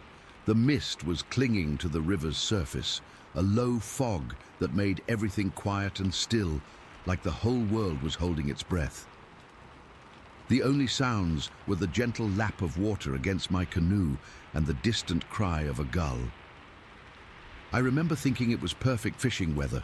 The salmon would be moving. I started drifting downstream, letting the current do most of the work. I had my paddle across my lap, my fishing rod in my hand. I was just starting to relax into the rhythm of it, the peace of it all, when I heard the first sound that was wrong. It wasn't a bird, wasn't the river. It was a muted splash, like something heavy but soft had entered the water. It came from the right bank, an area thick with fir trees and salmonberry bushes that grew right down to a gravel bar. I turned my head, peering through the mist. At first, I didn't see anything, just the dark shapes of the trees and the pale grey of the gravel. Then I saw a movement. A large, dark shape was crouched right at the water's edge. My first thought was, stupidly, bear. It's always the first thought out here, but it didn't move like a bear. It was too still, too upright, even in a crouch. It was just a big, dark lump, blending into the shadows of the bank. I was drifting closer, the current pulling me diagonally across the river. I was maybe 60 yards away when it stood up. It didn't rise slowly, it just uncoiled. It was so fast. 1 second it was a crouching shape, the next it was towering, and I mean towering. It had to be over 7 feet tall, easy. It was covered in dark, wet-looking hair, matted down by the drizzle. The sheer size of it is what hit me first. It was massive through the chest and shoulders, like a power lifter but scaled up, way up. And it was holding a salmon, a big, chrome-bright Chinook salmon, still thrashing in its hand. It had caught it bare-handed. I could see the water dripping from the fish's tail, see its gills flaring. My brain just froze. I wasn't thinking Bigfoot or Sasquatch or any of that crap. I was just trying to process the physical reality of what I was seeing. This huge, impossible thing was standing on the gravel bar, holding a live fish. Then it noticed me. Its head turned. It wasn't a slow, curious turn. It was a direct, deliberate movement. Its face was broad, and it was shadowed under a heavy, low brow, but I could see enough. It was primitive. Not like an ape, not like a man. Something else, something in between. It let out a sound, a low, chesty huff, like air being forced out of a big barrel. It wasn't loud, but it carried across the water and hit me right in the sternum. I felt it. My heart, which had been beating fast, just seemed to stop for a second. Then it dropped the salmon it was holding. It just opened its hand, and the fish fell to the gravel with a wet thud. It was still holding another one in its other hand.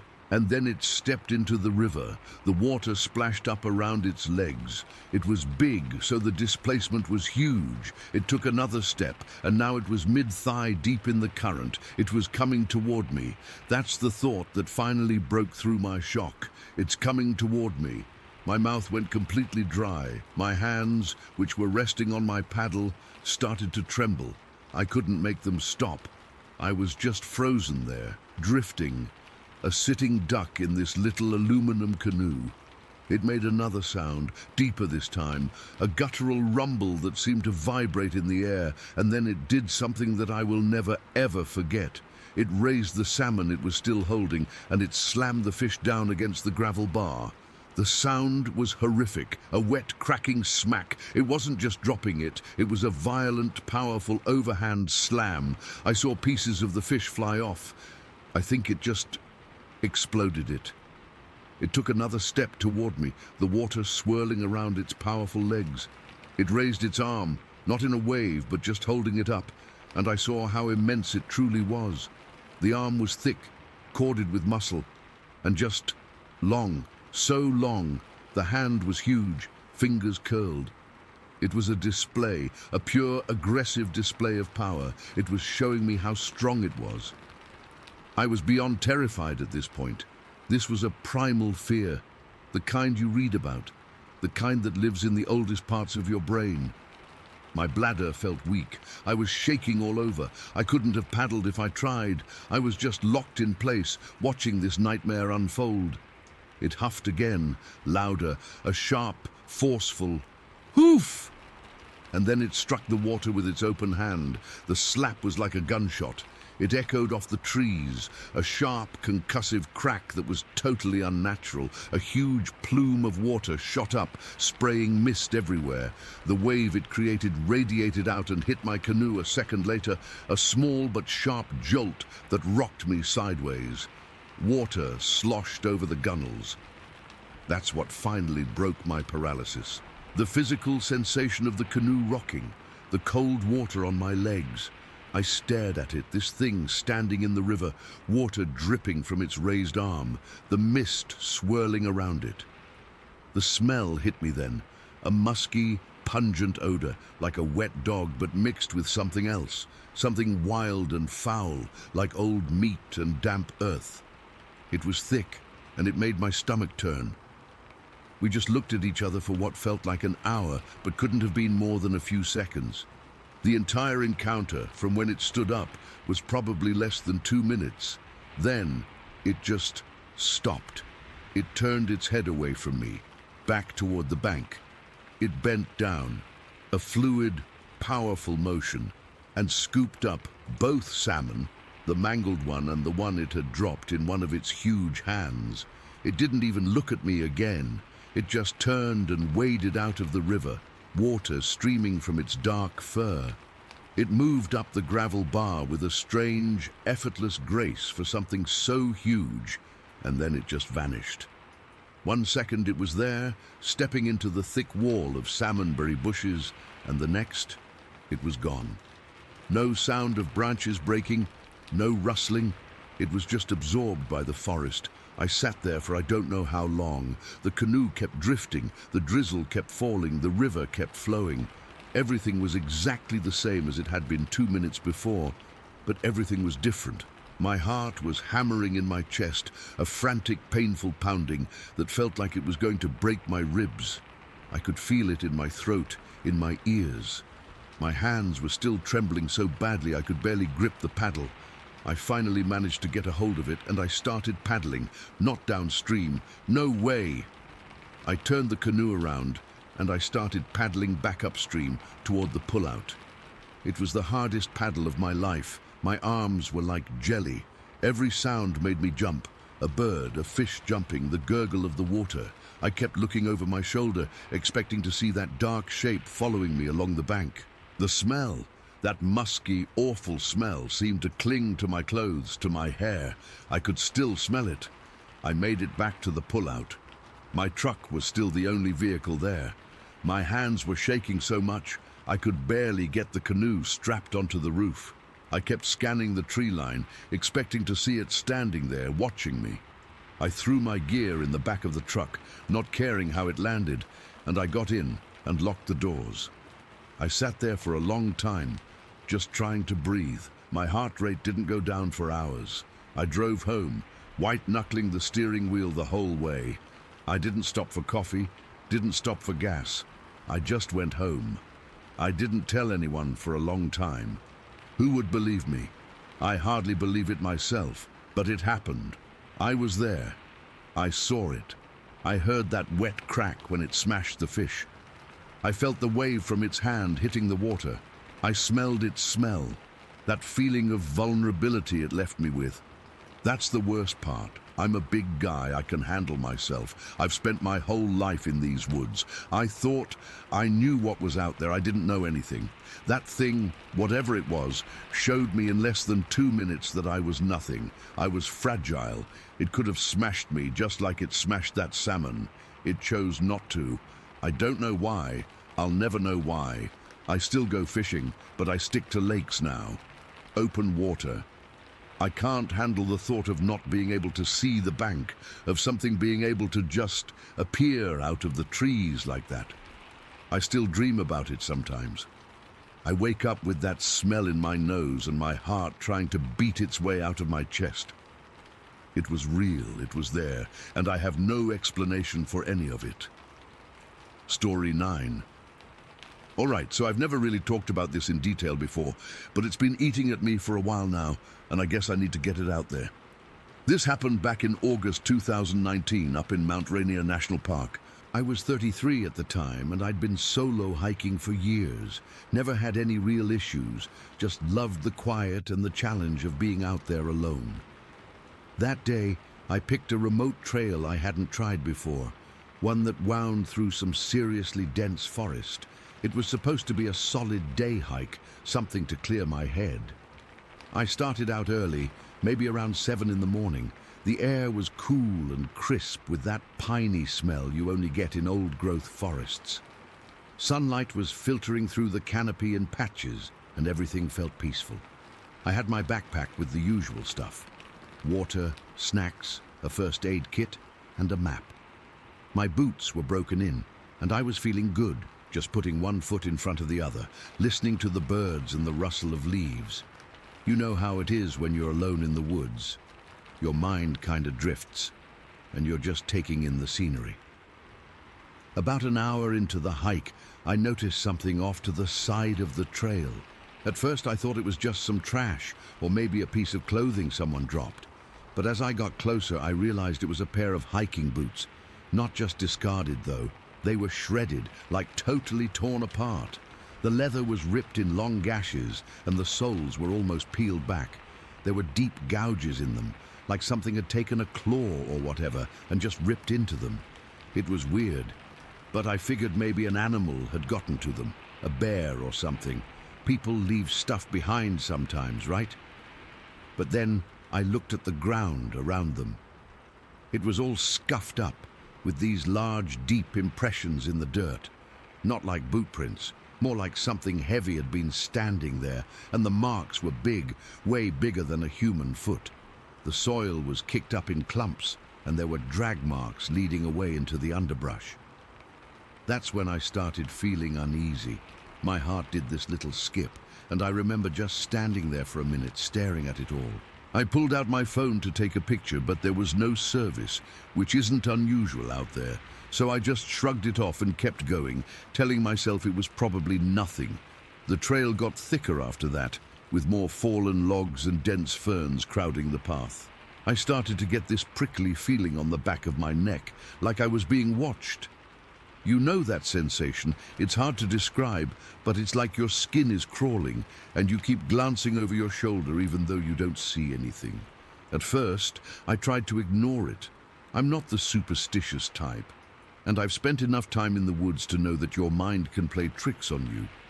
But this felt different. It was a heavy, persistent feeling, like eyes were on me from the trees. I picked up my pace a bit, trying to shake it off. The forest was quiet now, too quiet. The birds had stopped chirping, and the usual rustling sounds were gone. It was just me and the crunch of my boots on the trail. Then out of nowhere, this sound cut through the silence. It started low, like a deep groan, and then it rose into this high, piercing howl that seemed to vibrate right through my chest. I swear, I felt it in my bones. It was loud, echoing off the trees, and it didn't sound like any animal I'd ever heard. Not a bear, not a coyote, nothing. It was guttural and raw, and it made the hair on my arms stand straight up. My heart was hammering in my ears, and I froze, just listening. For a second, everything was still. And then there was this crashing sound from the brush to my left. Something big was moving through there, snapping branches and rustling leaves. I could hear a low growl underneath it, like a rumble that seemed to come from everywhere at once. And then this smell hit me, musky, almost like wet dog, but stronger, with a kind of earthy rot to it. It drifted down on the breeze, and it made my stomach turn. I started backing away slowly, not wanting to run, because I didn't want to trigger any chase instinct if it was an animal. But my legs were shaking, and I could feel sweat soaking through my shirt. Every few steps, I'd glance around, trying to see what was making those sounds.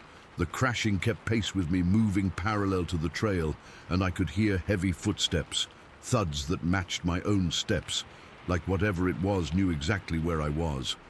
Then, between the trees, I saw it, just for a second. but it's burned into my memory, a massive, dark shape standing upright. It was taller than a man, with broad shoulders and this thick, almost shaggy appearance. It was maybe 50 feet away, partly hidden by the foliage, but I could see it clearly enough to know it wasn't a bear or anything else I recognized. It just stood there, and then it vanished, like it melted back into the shadows.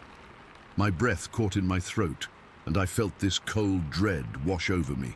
I didn't want to believe what I was seeing, but there was no denying it. That's when the rocks started. At first, it was just one rolling onto the trail ahead of me from the side, then another and another. Small stones, but they were being thrown or dropped from somewhere above. I could hear them clattering down, and it felt deliberate, like something was trying to herd me or scare me. The pacing continued, with those heavy footsteps now coming from both sides of the trail, left, then right, then left again. It was like whatever it was had me surrounded, and it was playing with me. I could hear these guttural vocalizations now, low grunts, and what almost sounded like words but distorted, like someone trying to talk through a mouthful of gravel. It was deep and menacing, and it sent chills down my spine. The pressure in the air felt intense, like before a storm, and my head started to pound. I kept moving, walking as fast as I could without breaking into a run. My muscles were tense, and every noise made me jump. I remember gripping my trekking poles so tight my knuckles were white, and I kept telling myself to stay calm, but inside, I was screaming. The trail began to slope downward, and I could see a junction up ahead where it met another path. I focused on that, using it as a beacon. The sounds around me seemed to intensify, more crashing, more growls, more rocks. One landed right near my feet, and I stumbled, almost falling. My heart was racing so fast I thought it might give out. I could feel the vibrations from the footsteps through the ground, and that musky odor was stronger now, clinging to the air like a fog. As I got closer to the junction, the sound started to fade. The pacing stopped. The vocalizations died down, and the rocks ceased. By the time I reached the junction, it was almost silent again, like nothing had happened. I stood there for a moment, panting, my whole body trembling. I looked back down the trail, but there was nothing there. No movement, no sounds, just the quiet forest. It was eerie, like I'd stepped out of one world and back into another. I didn't wait around. I hustled down the trail toward the parking area, my mind racing. When I got to my car, I sat there for a good 10 minutes just trying to catch my breath and process what had happened. My hands were shaking so bad I could barely get the key in the ignition. I drove straight to the ranger station and reported it. The rangers were polite but skeptical. They hear all kinds of stories, I guess. They took down my account and said they'd check it out. Later, they told me they found the shredded boots where I'd described, but no clear tracks or other evidence. They documented it, but that was it. To this day, I'm convinced it was a Sasquatch. The screams, the pacing, the rock throwing, it all fits with what people say about those encounters. I haven't gone on a solo hike in that area since, and I always carry a personal locator beacon now, just in case. Sometimes, when I'm lying in bed at night, I'll hear a noise outside and my heart will start pounding all over again. I can't explain it, and I don't think I ever will. It's just one of those things that happened, and it changed how I see the woods forever. Story 10. Okay, so this is something I've never really talked about with anyone except a couple of close friends. And even then, they kind of just humored me, but I need to get it out there, because it's been eating at me for years now. I was solo camping in the Appalachian Mountains back in October 2019. I'd been doing these trips for a while, just me, my tent and the woods, to clear my head after a rough breakup. Nothing fancy, just a way to reset. That particular trip, I'd picked a spot I'd been to before, deep in a valley where the cell service drops out and the only sounds are the wind and the occasional animal. The day started normal enough. I drove up early, parked my car at a trailhead, and hiked in with my pack. It was one of those crisp fall days where the air smells like damp earth and decaying leaves, and the sunlight cuts through the trees in sharp golden shafts. I remember setting up camp around midday, picking a flat spot near a small creek so I'd have water nearby. The tent went up easy, and I spent a couple hours just gathering firewood, mostly dry branches and some fallen logs, before settling in for the evening. As the sun started to dip, the temperature dropped fast. I got a fire going, one of those small controlled blazes that throws off just enough heat to keep the chill away. I was sitting on a log I'd dragged over, sipping from a thermos of coffee and just watching the flames dance. The forest was alive with the usual sounds: crickets chirping, leaves rustling in the breeze, the distant hoot of an owl. It was peaceful, the kind of quiet that sinks into your bones and makes you forget about everything else. Then something shifted. I don't know how else to describe it. It was like the forest just hushed. The crickets stopped all at once, and the owl went silent. I remember feeling a prickle on the back of my neck, this weird sense that I wasn't alone anymore. At first I thought it might be a bear or a deer, something big moving through the underbrush. I stayed still, listening hard, my heart starting to beat a little faster. That's when I saw them. About 20 feet away, right at the edge of the firelight, there was a pile of leaves, one of those big, fluffy mounds that build up under the trees, and in the middle of it, two figures were moving. They were small, maybe the size of big kids, like around 10 or 12 years old, but built sturdier, with this hunched, powerful look to them. Their skin, or fur, I guess, was a mix of brown and grey, kind of mottled like the forest floor, so they blended in perfectly. At first my brain tried to make them into bears, but bears don't move like that. These things were upright, on two legs, and their movements were so human-like it made my stomach drop. They were playing, just tossing leaves around, wrestling each other in that pile like little kids would. One would scoop up a handful of leaves and throw them at the other, and they'd tumble together, making no sound at all, no grunts, no laughter, nothing. The silence was the freakiest part. It made the whole thing feel unreal, like I was watching a movie with the volume off. I could see their arms and legs clearly. They were muscular, covered in that coarse, shaggy hair, and their faces were shadowed, but I caught glimpses of dark eyes and broad, flat features. I froze. My first instinct was to bolt, but something kept me rooted to that log. Maybe it was fear, or maybe it was this weird fascination, like I was terrified, but I couldn't look away. My hands were shaking so bad, I had to clench them into fists to keep from dropping my thermos. I could feel the cold sweat on my forehead, even with the fire warming my face. Every part of me was screaming to run, but I knew if I moved, they might notice me. So I just sat there, barely breathing, watching them. They kept at it for what felt like forever, but later I realized it was probably around 20 minutes. In that time, I noticed little details that stuck with me, like how one of them had a slightly lighter patch of fur on its shoulder, almost like a scar or something. And the way they moved, it wasn't clumsy or animalistic, it was fluid, like they were coordinated and aware of each other. When one would leap into the leaf pile, the other would roll out of the way, and they'd end up in a heap, limbs tangled, before pushing apart and starting again. There was a playfulness to it, but it was eerie because of the silence. No sounds of breathing, no crunching leaves under their feet, just the soft swish of leaves being tossed and the occasional rustle as they moved. At one point, the smaller one, I think it was the smaller one, paused and looked right in my direction. I swear my heart stopped. I could see its eyes reflecting the firelight. Two little points of gold in the dark. It didn't seem aggressive, just curious, like it was sizing me up. Then it went back to playing, like I was just part of the scenery. That moment, though, it hit me how vulnerable I was. I was alone, miles from anyone, and these things were close enough that I could have thrown a rock and hit them. My mind raced through all the stories I'd heard about Bigfoot, how they're supposed to be shy. but also how they can be territorial. I kept thinking, what if they're not alone? What if there's a bigger one nearby? The fire crackled and I jumped, but they didn't seem to notice.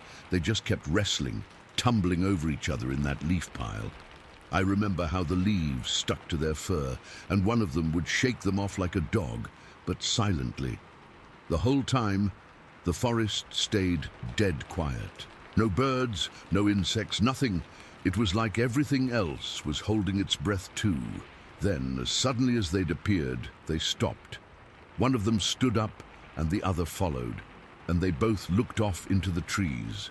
No signal, no sound, just this unspoken agreement. They turned and ran, vanishing into the darkness between the trees, and I mean vanished. One second they were there, the next they were gone, without a single crack of a twig or rustle of leaves. It was so smooth and silent, it was like they'd never been there at all. The forest didn't go back to normal right away. For a good minute or two, everything stayed quiet, and I just sat there, my heart hammering in my chest. I could feel the adrenaline making my limbs tremble, and I had to force myself to take slow, deep breaths. When the sounds slowly started to return, first a lone cricket, then the owl again, it was almost a relief. But it didn't ease the knot in my stomach. As soon as I felt like I could move, I stood up, my legs wobbly, and grabbed my flashlight from my pack. I had to see if there was any proof, anything to show I wasn't going crazy. I walked over to where they'd been playing, shining the light on the leaf pile. The leaves were all disturbed, kicked up and scattered, but when I looked for footprints, there was nothing. The ground was covered in a thick layer of soft, damp leaves, and I knelt down, pushing them aside with my hands. No indentations, no tracks, not even a broken twig. It was like they'd floated over the surface. I spent maybe 10 minutes searching, my hands getting cold and dirty, but I found zilch. Nothing. I went back to the fire, but I couldn't sit still. I kept pacing around the campsite, my mind racing. What the hell did I just see? Were they juvenile Sasquatch? The thought sounded crazy even in my head, but what else could it be? They weren't bears, weren't monkeys, nothing like that lives around here. I thought about packing up and hiking out right then, but it was full dark, and the trail was rough. I didn't trust myself not to trip and break something in a panic. So I stayed, but I didn't sleep that night. I kept the fire going bright, and I sat with my back against a tree, my knife in my hand, just listening. Every little noise made me jump. A branch snapping, the wind picking up. I kept replaying what I'd seen in my head, the way they moved, the silence, the way they looked at me. It was so vivid, like it was burned into my brain. I felt this mix of awe and pure fear. Awe because I'd seen something incredible, something few people ever do, and fear because I had no idea what it meant. Were they harmless, or was I lucky they didn't decide to come closer? The next morning I packed up my gear in a hurry and hiked out as fast as I could. The whole drive home, I couldn't shake the feeling that I was being watched, even though I was in my car. When I got back, I tried to tell a couple of friends, but they just laughed it off or said I must have seen some weird animals or maybe even hallucinated from being alone too long. After a while, I stopped bringing it up, but I never forgot. To this day, I can't explain it. I've been camping since then, but never solo, and never in that spot. Sometimes, when I'm in the woods, I'll catch a movement out of the corner of my eye, and my heart will skip a beat, but I never saw anything like that again. The memory of those two little figures playing in the leaves is just stuck with me, clear as yesterday.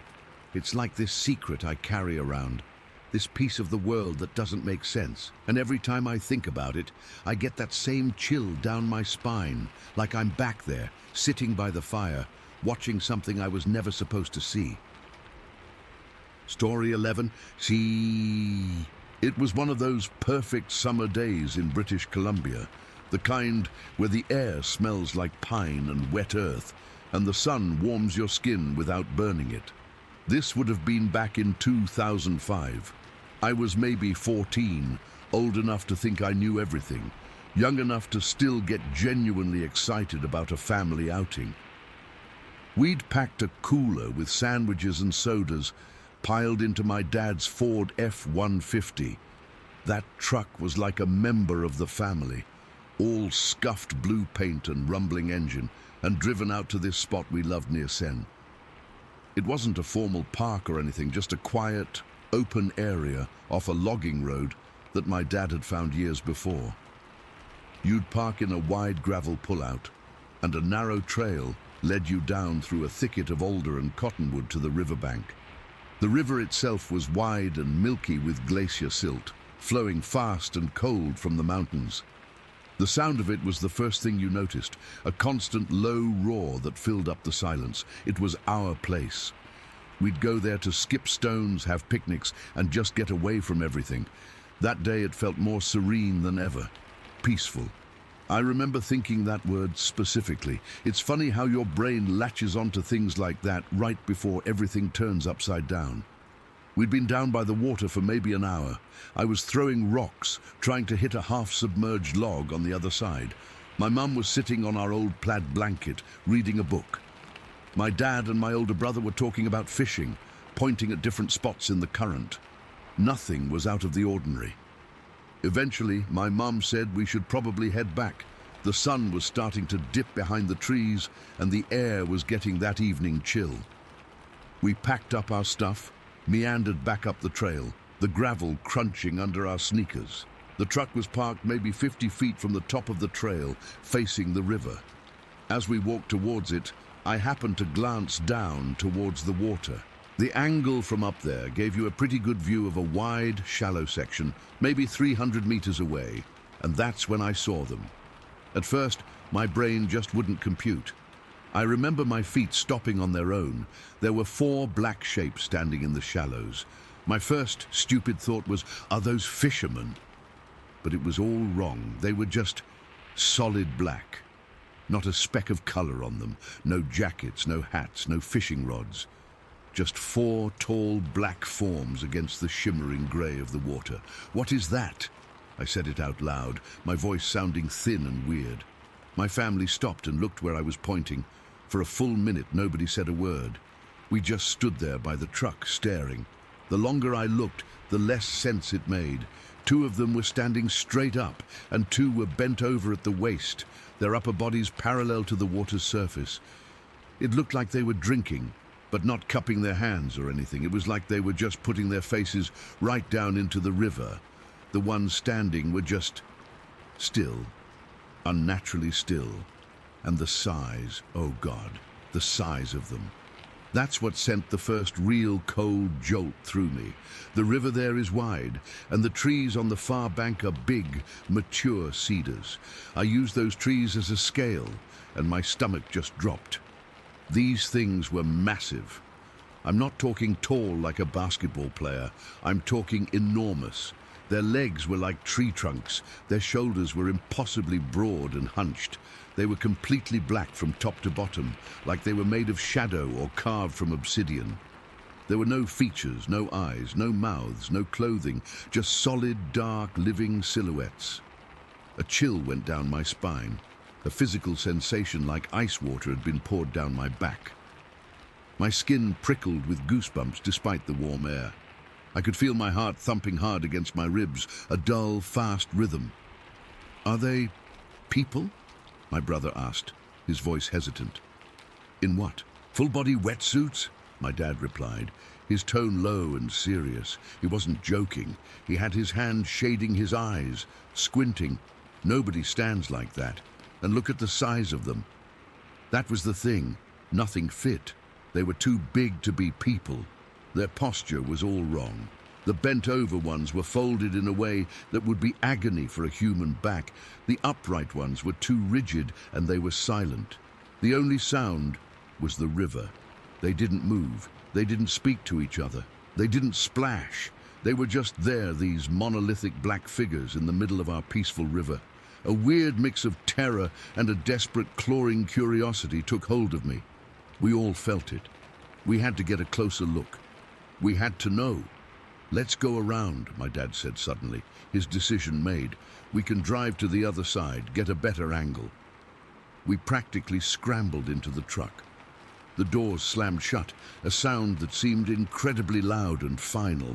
My dad started the engine, the rumble feeling safe and familiar for a second, and then he pulled out onto the main road, heading for the bridge a few kilometers upriver. The mood in the truck was electric. No one was talking.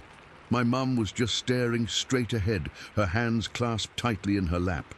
My brother was leaning forward, peering out the windshield like he was trying to see through the trees. I was in the back seat, twisted around, watching the river flash between the trunks, terrified that they'd be gone when I looked back. We crossed the bridge and turned onto a network of rough side roads, little more than dirt tracks carved into the forest. My dad was driving slower now, his eyes constantly flicking to the right, searching for a break in the trees that would give us a view of the riverbank where we'd seen them. Branches scraped against the sides of the truck. The sun was lower now, casting long, deep shadows that made the forest feel dense and claustrophobic. "There's got to be a pullout somewhere," my dad muttered, more to himself than to us. We found a couple of spots where people had obviously parked before, little gravelly patches overlooking the water. But the view was always wrong. We were either too far downriver, or the bank was too high, or a stand of thick bushes blocked our line of sight. Each time we stopped, we'd pile out of the truck, stand on the edge, and stare. And each time, we saw nothing but the rushing water and the empty, rocky shore. The excitement began to curdle into a sharp, anxious frustration. The forest on this side was darker, thicker. The sound of the river was different here, more muffled. Every snap of a twig in the woods made my head jerk around. I started feeling watched. It was a primal feeling, a tightness at the back of my neck. I kept scanning the tree line, half expecting to see one of those black shapes standing just inside the shadows, watching us back. The air felt heavy, like before a storm. "This is useless," my brother finally said, his voice tense. "We can't see anything from here." My dad let out a frustrated sigh. He looked from the impenetrable forest to the river and back at us. "Let's go back. Maybe they're still there." The drive back to our original spot felt twice as long. A sick feeling was growing in my gut, a certainty that we were too late. We pulled back into the gravel pullout, the tires crunching in the now quiet evening. All four of us got out and hurried to the edge of the bank where we'd stood before. The shallow section of the river was empty, just empty. The water flowed, exactly as it had before. The sun glinted off the surface. The log I'd been trying to hit was still there, but the four black figures were gone, vanished. There was no movement, no sign they had ever been there, no footprints on the muddy bank, not that we could see from that distance. It was as if they had simply dissolved into the air. We stood there for a long time, just staring at the empty river. The silence was profound. The peaceful feeling was gone, replaced by a deep, unsettling eeriness. The forest around us felt different now.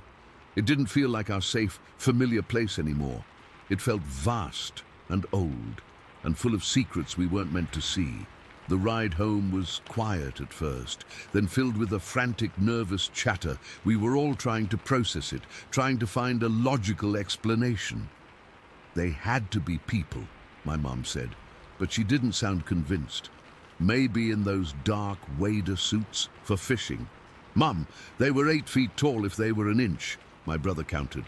"And who goes fishing in a group of 4, all in head-to-toe black, and just stands there drinking from the river like a horse?" "Could they have been bears?" I offered weakly. "Standing up? Since when do 4 bears hang out together and 2 of them stand perfectly still while the other 2 drink?" My dad said, his hands tight on the steering wheel.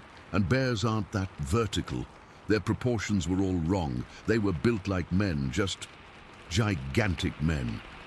We went back and forth like that the whole way, but every explanation we came up with fell apart under the slightest scrutiny.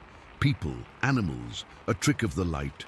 Nothing fit the sheer, silent, overwhelming physical presence of what we had seen. The image of those 4 massive, pitch-black forms was burned into my mind, the way they stood, so still and so there, the way they vanished without a sound, without a trace. We never got a photo. We never told anyone official. Who would we tell, and what would we say? We saw 4 big black things in the river? It sounds insane, but we knew what we saw. That moment, that single bizarre hour on that summer day in 2005, completely rewired my understanding of the woods I grew up in. I'm an adult now, with a job and a life, but I still think about it all the time.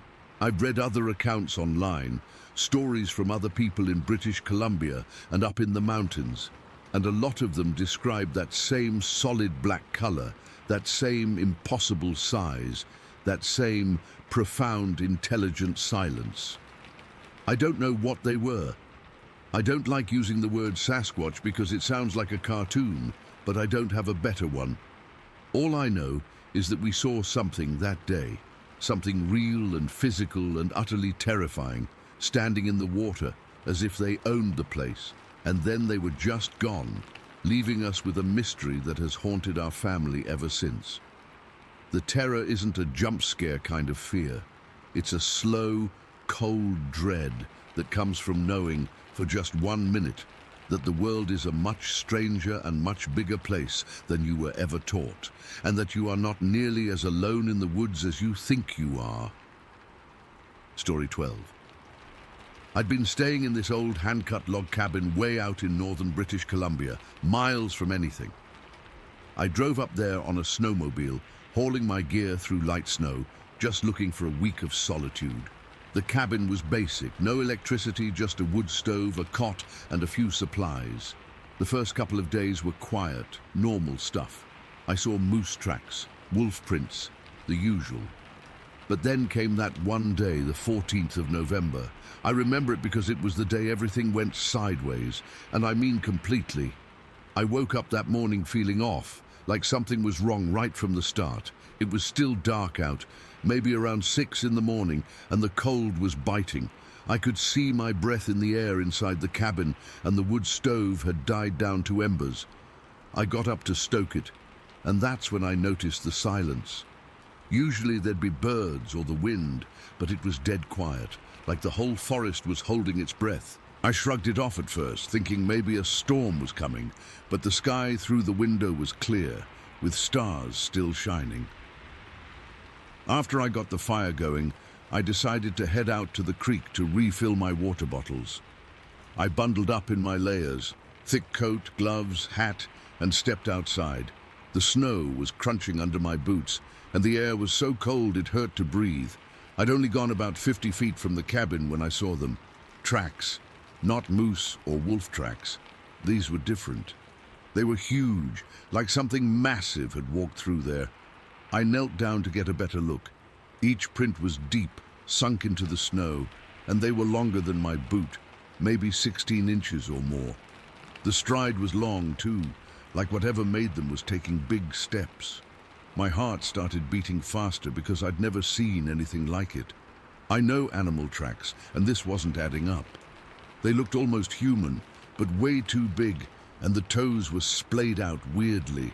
I followed the tracks for a bit, and they led toward the tree line near the creek. The hair on my neck was standing up, and I kept glancing over my shoulder, feeling like I was being watched. I filled my bottles quick, my hands shaking a little from the cold, or maybe from nerves, and hurried back to the cabin. Once inside, I bolted the door and sat by the stove, trying to warm up. But that feeling of being watched didn't go away. It clung to me like a damp shirt. The morning dragged on, and I tried to distract myself by cleaning my rifle and organizing my gear. But every little noise made me jump. The creak of the cabin walls, the wind picking up outside. Around noon, I decided to eat something, but my appetite was gone. I just sat there, listening. That's when I heard the first real sound that got to me, a low thump against the side of the cabin. It wasn't loud, but it was solid, like someone had thrown a rock or a big branch hit the wall.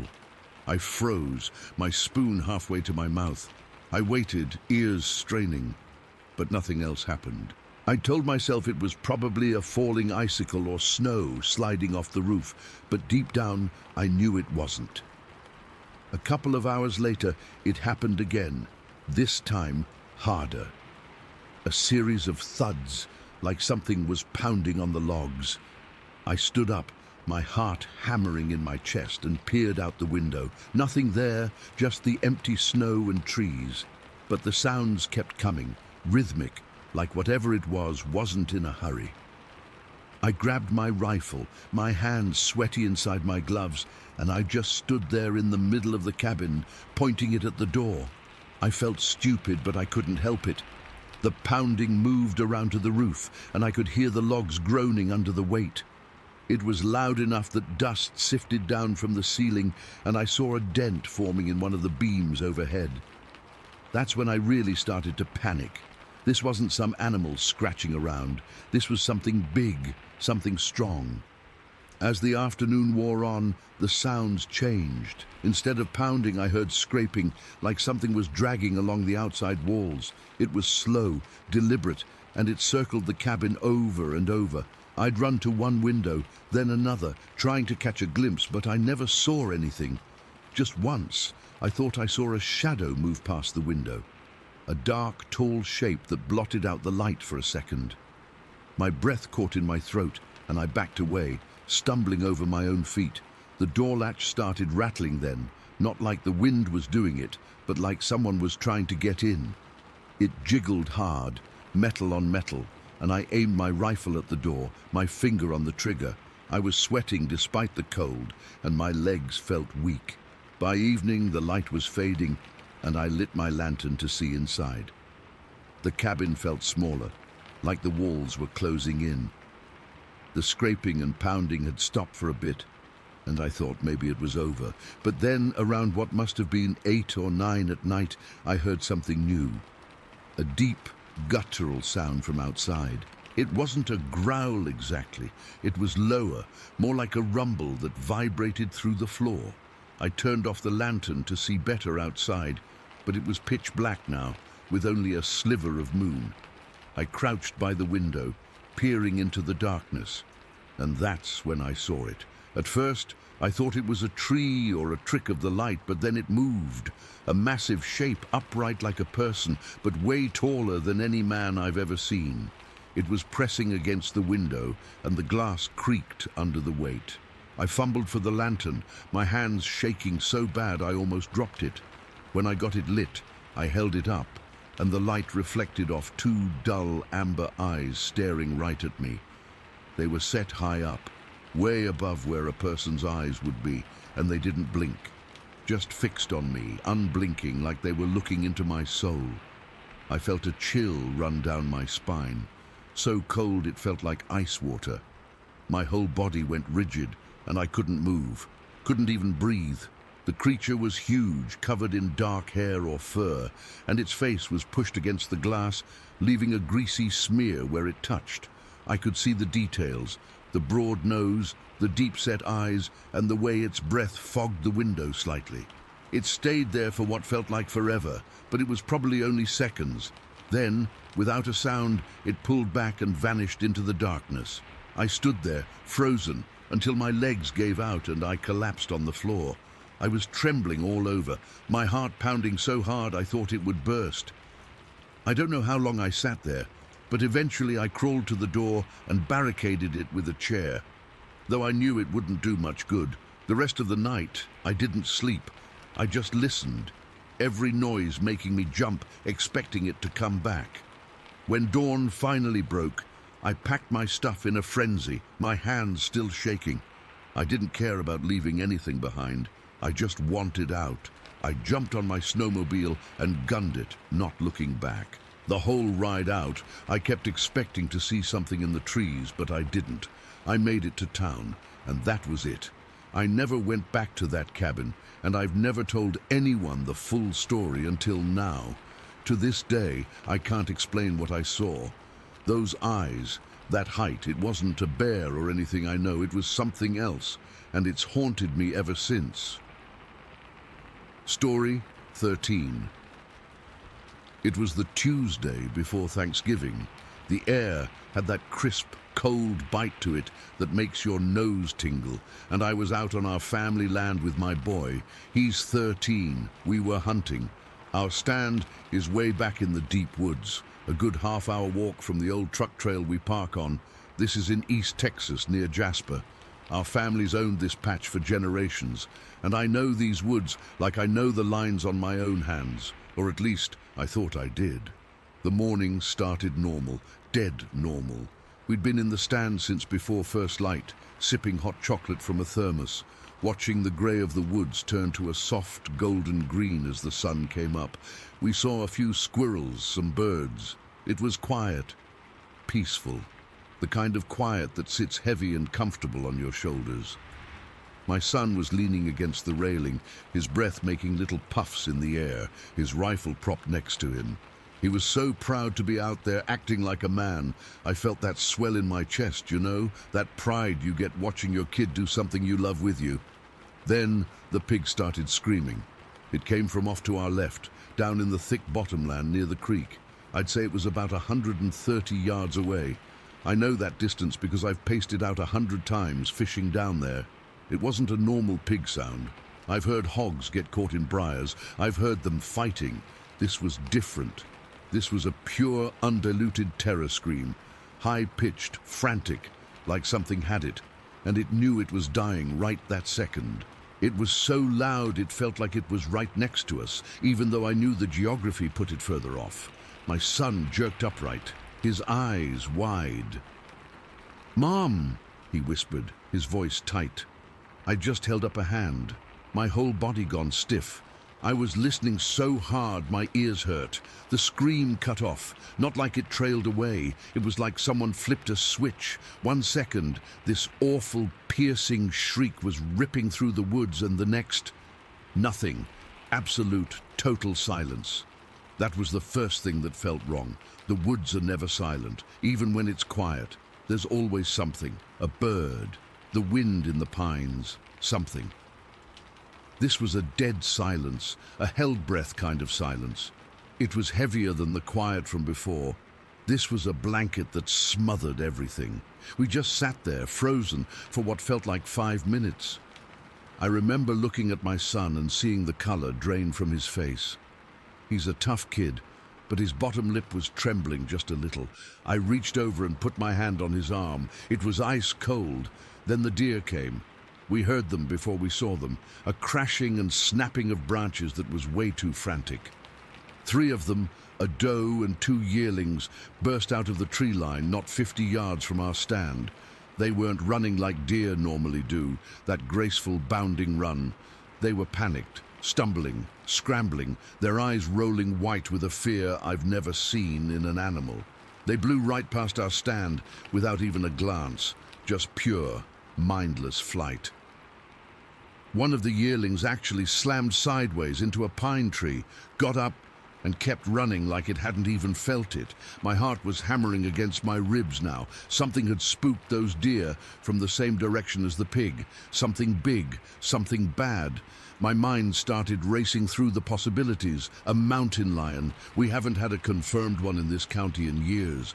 A bear, maybe, but they're usually more chill and they don't make pigs scream like that. We were both standing up in the stand now, gripping our rifles so tight my knuckles were white. We were scanning the woods, trying to see anything, any movement at all. The silence was still there, pressing in on us. It was so quiet, I could hear the faint buzz of my own hearing, that little ring you get in a soundproof room. That's when the first knock came. It was a deep, solid thwack sound, like someone had taken a big, heavy piece of timber and smacked it against the trunk of a hard oak. It came from the same general area where the pig had been, but it was closer now, maybe 100 yards out. The sound echoed through the hollow, unnatural and deliberate. It didn't sound like a tree falling or a branch breaking. It was too clean, too intentional. I looked at my son, and his eyes were like saucers. "What was that?"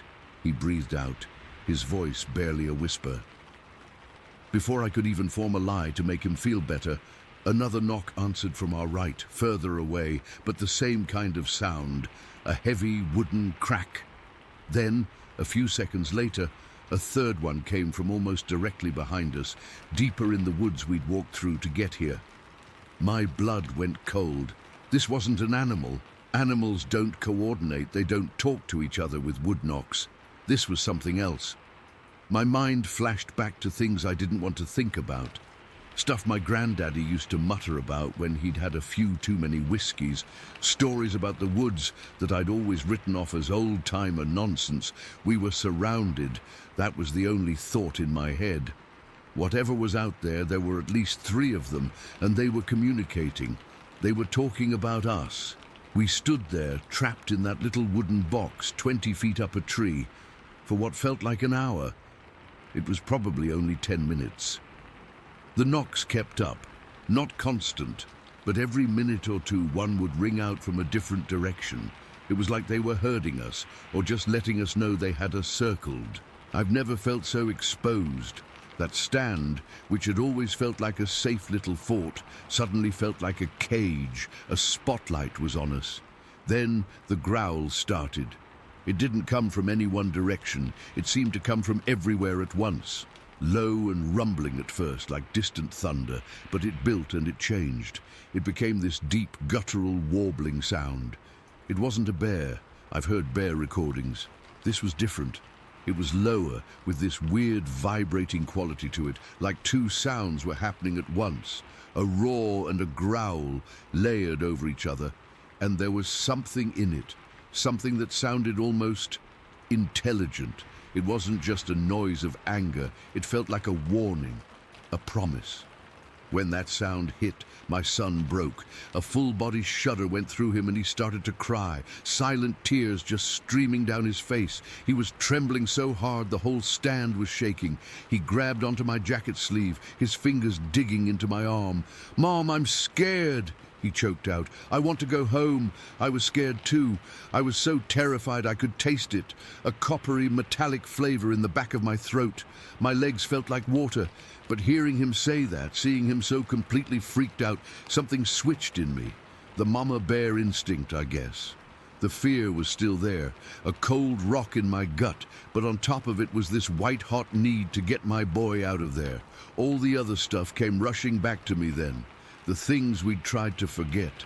Last spring, a whole sounder of feral hogs, about 8 of them, just vanished from the back 40. No tracks leading away, no signs of a struggle, no blood, just gone.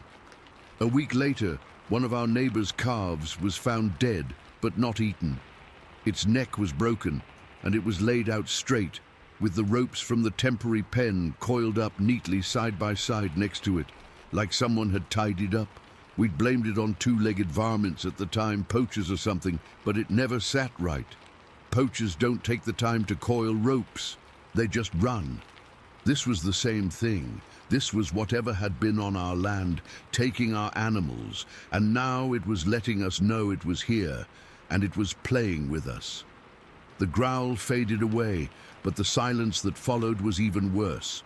It was a waiting silence, a hungry silence. I made the decision right then. We couldn't stay. It was getting on towards late afternoon, and the idea of being in those woods after dark with that thing out there was unthinkable. We had to make a run for the truck. "Listen to me," I whispered, pulling my son close. His whole body was shaking against mine. "We're going to climb down, and we're going to run. We are not stopping for anything. You run straight for the truck, you hear me? Don't look back, just run." He nodded, his eyes huge, his face slick with tears and snot. I wiped his face with my glove, my own hands trembling so bad I could barely manage it. Getting down that ladder was the most terrifying thing I have ever done. Every rung felt like it was going to give way. I was sure that at any second a huge dark hand was going to reach out from under the platform and grab my ankle. I went down first, my rifle slung over my back, my heart trying to beat its way out of my chest. I reached the ground and scanned the woods, my head on a swivel. Nothing, just the silent, watching trees. "Come on!" I hissed up at him. He came down so fast he almost fell the last few feet. He landed in a heap, scrambled up and grabbed onto me. We stood there for a second, back to back, breathing ragged breaths that plumed in the cold air. The truck was half a mile away, through thick piney woods and then down the old logging road. "Ready?" I said. My voice sounded strange and thin. He just nodded, his jaw clenched tight. And we ran. We didn't run like hunters. We ran like prey. We crashed through briars, slipped on wet leaves, stumbled over hidden roots. I didn't care about the noise. I wanted to make noise. I wanted to be far away from that place. My lungs burned with the cold air and my legs ached, but I didn't slow down. I kept a hand on my son's back, pushing him, guiding him, my head constantly turning, looking behind us, to the sides. About halfway to the truck, we hit the clearing where the old logging road started. It was a relief to be out of the thick stuff, to be able to see more than 20 feet in front of us. We burst out of the tree line and kept running, our boots pounding on the hard-packed dirt of the road. That's when I heard it behind us. It wasn't a knock, it wasn't a growl, it was footsteps, huge, heavy, bipedal footsteps crashing through the underbrush we had just left. It was keeping pace with us, just inside the tree line, hidden. Thump, thump, thump. Each step was a solid, powerful impact that I could feel in the ground. It was fast. Whatever it was big. It was on two legs, and it was easily keeping up with our panicked sprint. I risked a glance over my shoulder. I saw nothing but shadows and trees, but I could hear it, a dark shape moving parallel to us, snapping branches like twigs. It wasn't trying to be quiet anymore. "Faster!" I screamed at my son, my voice cracking with sheer terror. He poured on a speed I didn't know he had. We were both sobbing now, gasping for air, our bodies screaming in protest. The truck was in sight, a beautiful rust-spotted beacon of safety about 200 yards down the road. The thing in the woods sped up too. The footsteps got louder, closer. It was angling to cut us off. I could hear its breathing now, a deep, huffing sound, like a locomotive. It smelled too. A wave of stink hit us, a mix of rotten meat, wet dog, and something else, something foul and musky that I can't even describe. It was the smell of something old and wild and utterly wrong. We were 50 yards from the truck. I was fumbling in my pocket for the keys, my fingers numb and clumsy. My son was a step ahead of me, his eyes locked on the truck. Then from the tree line, not 30 feet to our right, it let out that growl again. This time it was a short, sharp burst, full of rage and frustration. It was a final warning. It was right there. My son screamed, a raw, primal sound. I finally got the keys out, my hand shaking so violently I dropped them in the dirt. I fell to my knees, scrambling, my fingers digging through the leaves and mud. I found them, grabbed them, and lunged for the driver's side door. I shoved my son towards the passenger side. "Get in! Get in!" I jammed the key into the lock, twisted it, and yanked the door open. I fell into the seat, my son tumbling in beside me, slamming his door shut. I didn't even look. I just turned the key. The old engine groaned, cranked once, twice, and then roared to life. I slammed the gear shift into drive and stomped on the gas. The tires spun, throwing mud and gravel, and the truck fishtailed down the road. I didn't look in the rearview mirror. I didn't look back. I just drove, my foot pressed to the floorboard, my hands locked on the steering wheel, my son curled into a ball in the passenger seat, crying hysterically. We didn't stop until we were on the paved county road, with houses in sight. We never went back for our gear. We never went back to that stand. We sold that family land 6 months later, took a huge loss on it, and I didn't care. I still have dreams about that day. I wake up in a cold sweat, hearing that pig scream, smelling that god-awful stench, feeling that profound gut-level knowledge that we were not at the top of the food chain out there. Something else was, something that knew how to use tools, something that could communicate, something that hunted with a purpose. Something intelligent was in those woods, and it saw us. It let us go, and I have no idea why. Story 14. It was around 9:30. I'd just finished watching some TV and my little dog Pip was whining by the back door. She's a scrappy little terrier mix, maybe 15 pounds soaking wet, all muscle and nerve. She needed to go out for her last pee of the night. I never thought twice about it. I just slid the back door open and stepped out onto the concrete slab I call a patio, letting her trot out into the yard. The yard isn't huge, but it backs up against a thick line of bushes and pine trees that separate my property from the woods beyond. It's dark out there at night, real dark. I've got a single porch light by the door, but it just pushes the shadows around more than it actually lights anything up. I was standing there, half asleep, listening to the crickets and waiting for Pip to finish her business. The air was cool for a Texas night, a little damp. I remember shivering and crossing my arms, thinking I should have grabbed a hoodie. Pip was sniffing around near the edge of the lawn, right where the grass gets long and meets the bushes. I was about to call her back, impatient to get inside, when I saw it. At first I thought it was a trick of the light or a pair of those reflector things on a bike. But these were in the bushes, about 4 feet off the ground, and they were moving. They were eyes, reddish-orange eyes like 2 smoldering coals. They weren't reflecting light, they were making their own, a faint, sickly glow. My brain just froze for a second, trying to file it under deer or raccoon, but it didn't fit. The height was all wrong. A deer's eyes would be higher, and they'd be a different color, a greener shine. These were a straight-up, fiery orange-red. Then the thing they were attached to shifted. It wasn't just a pair of eyes floating in the dark.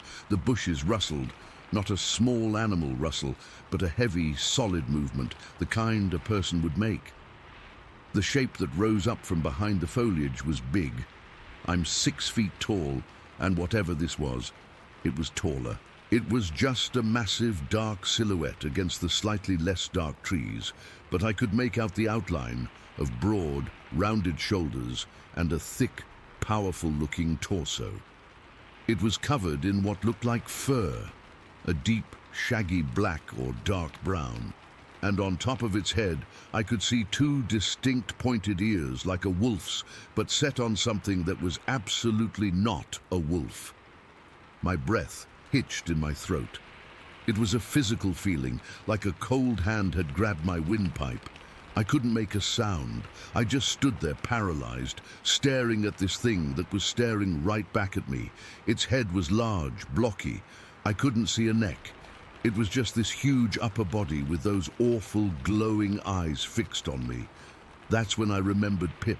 My eyes darted down to her. She was standing rigid, maybe 10 feet from the thing, her whole body tense. Her little stub of a tail was straight out, and a low, guttural growl was rumbling out of her chest. It wasn't her normal, "I see a squirrel" bark. This was a sound I'd never heard her make before. It was a deep, visceral warning, a sound that came from a place of pure, primal fear. She was frozen solid, muscles locked, just growling at this thing in the bushes. "Pip," I whispered. It came out as a dry croak. "Pip, come here, come." She didn't move. She didn't even flick an ear in my direction.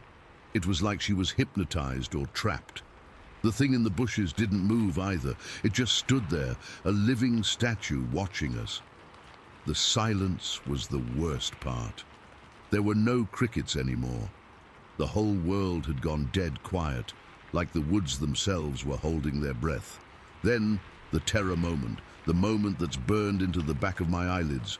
The thing's head, ever so slowly, tilted down. Those glowing orange eyes shifted their focus from me to Pip. A jolt of pure, undiluted fear shot through me, so sharp it felt like a stomach cramp. It wasn't about me anymore. This thing, this monster, was looking at my dog. My little 15-pound dog. I knew, with a certainty that turned my blood to ice, that if it decided to, it could reach out and snatch her up, and there would be nothing I could do. The sheer size difference was horrifying. It would be like me picking up a mouse. "Pip," I said louder this time, my voice cracking with panic. "Now, get over here."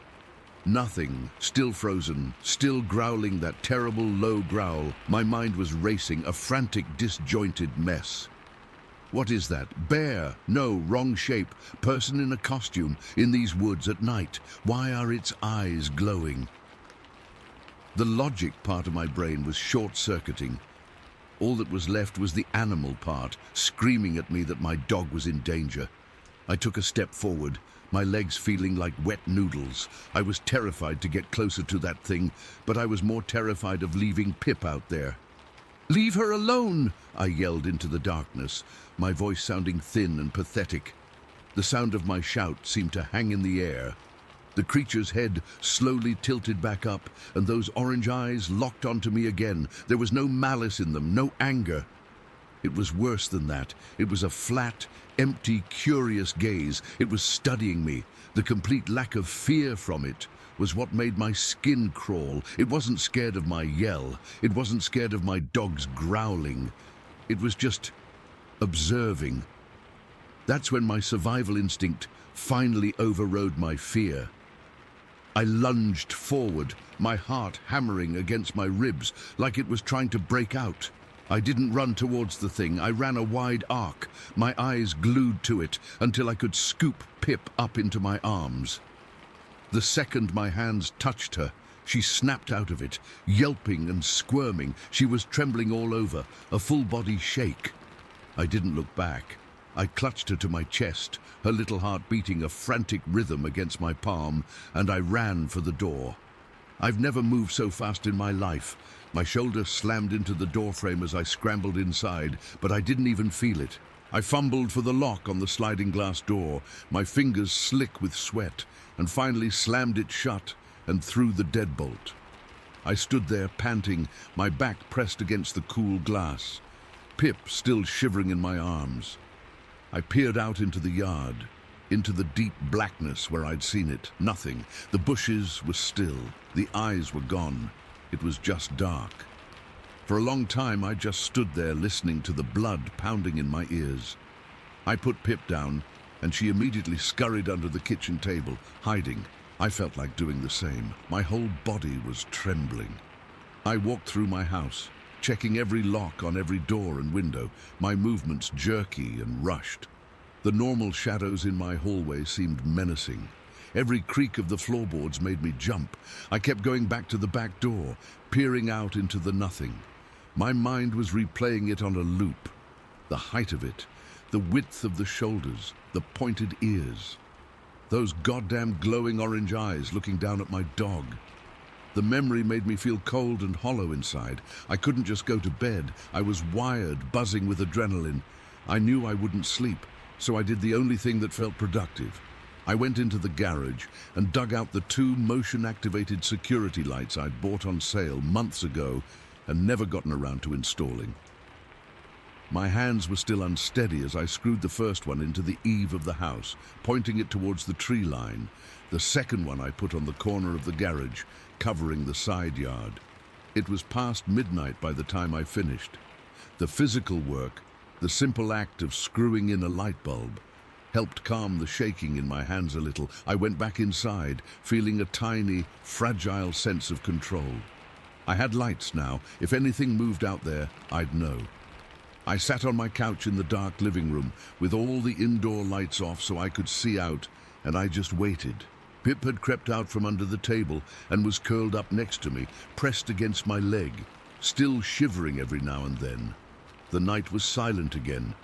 The crickets had started back up. I must have sat there for an hour, maybe 2, just staring out the window at the dark shape of my yard. My eyes were getting heavy. The adrenaline was finally wearing off, leaving me drained and exhausted.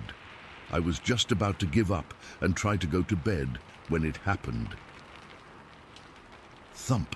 It was a heavy, solid sound from the backyard. It wasn't a twig snapping. It was the sound of weight, a lot of weight. I sat bolt upright, my breath catching. Pip lifted her head, her body going stiff beside me. Silence. Then, another one. Thump.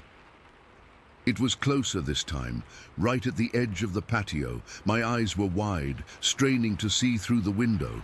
The motion lights hadn't gone off. Whatever it was just outside their range. Then, the footsteps started. They were slow, deliberate. crunch, crunch, crunch. Each one was a heavy, crushing sound, like someone was walking through the gravel and dry leaves at the edge of my lawn, but with a weight that no person could ever have. It wasn't a bipedal clump, clump, clump. It was a heavier, more solid crunch, crush, crunch. I could feel the vibrations through the floorboards. I swear I could. It was walking a slow perimeter around my house, from the back towards the side. I sat there, frozen again, listening to it make its way along the side of my property. Pip was pressed so hard against my leg, it was almost painful. She wasn't growling anymore. She was utterly silent, a little statue of fear. The footsteps moved past the side of the house, towards the front. I held my breath, waiting. They faded as it moved around to the front yard. I didn't hear them again. I don't know how long I sat there after the sound stopped. It could have been minutes. It could have been an hour. The sky was starting to lighten from black to a deep pre-dawn grey when I finally managed to uncurl myself from the couch. My body ached from being so tense for so long. I haven't let Pip out alone after dark since. I probably never will again. I go out with her now, every single time, with a powerful flashlight in one hand and my phone ready to dial 911 in the other. I scan the tree line until my eyes hurt. I keep waiting for those orange eyes to appear again. I keep listening for those heavy, crushing footsteps in the night. I don't know what it was. I don't have a name for it. All I know is that it was real. It was huge. And for one long night, it was right outside my door. And it saw my dog. And I have never, ever been so scared in my entire life. Story 15. That particular night, it was a Friday, I think, because we didn't have work the next day. Me and two of my friends, I won't name them, but we'd been hanging out since high school, decided to go for a walk after dark. It was one of those warm, humid nights where the air feels heavy and everything smells like pine and damp earth. We ended up in this small patch of woods, less than a block from my house. We used to go there all the time to just talk and get away from everything. It was our spot. The trees were thick, mostly cedars and firs, and even during the day it could feel a bit isolated, but at night it was downright eerie if you let yourself think about it. We were standing in a little clearing, just shooting the breeze about nothing important, work maybe, or some TV show, when out of nowhere we all heard this loud snap. It wasn't like a twig breaking. This was a deep cracking sound, like a big tree branch giving way somewhere deeper in the woods. My friends barely paused. One of them laughed it off, saying it was probably a deer or something, and they kept chatting. But for some reason, it got to me.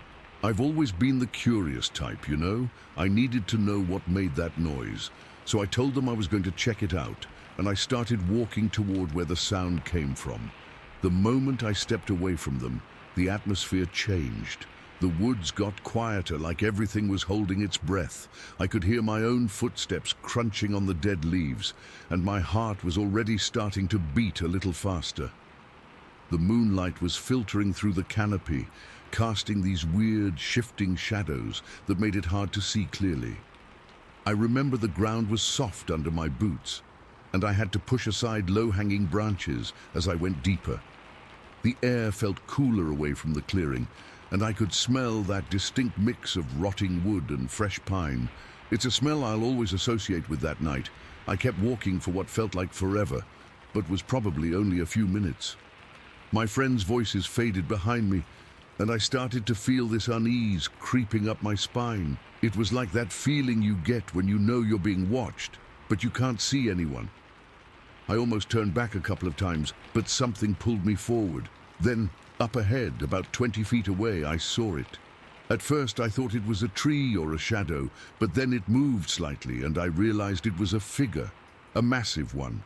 It was standing between 7 and 8.5 feet tall, leaning one arm against a tree trunk like it was just resting there.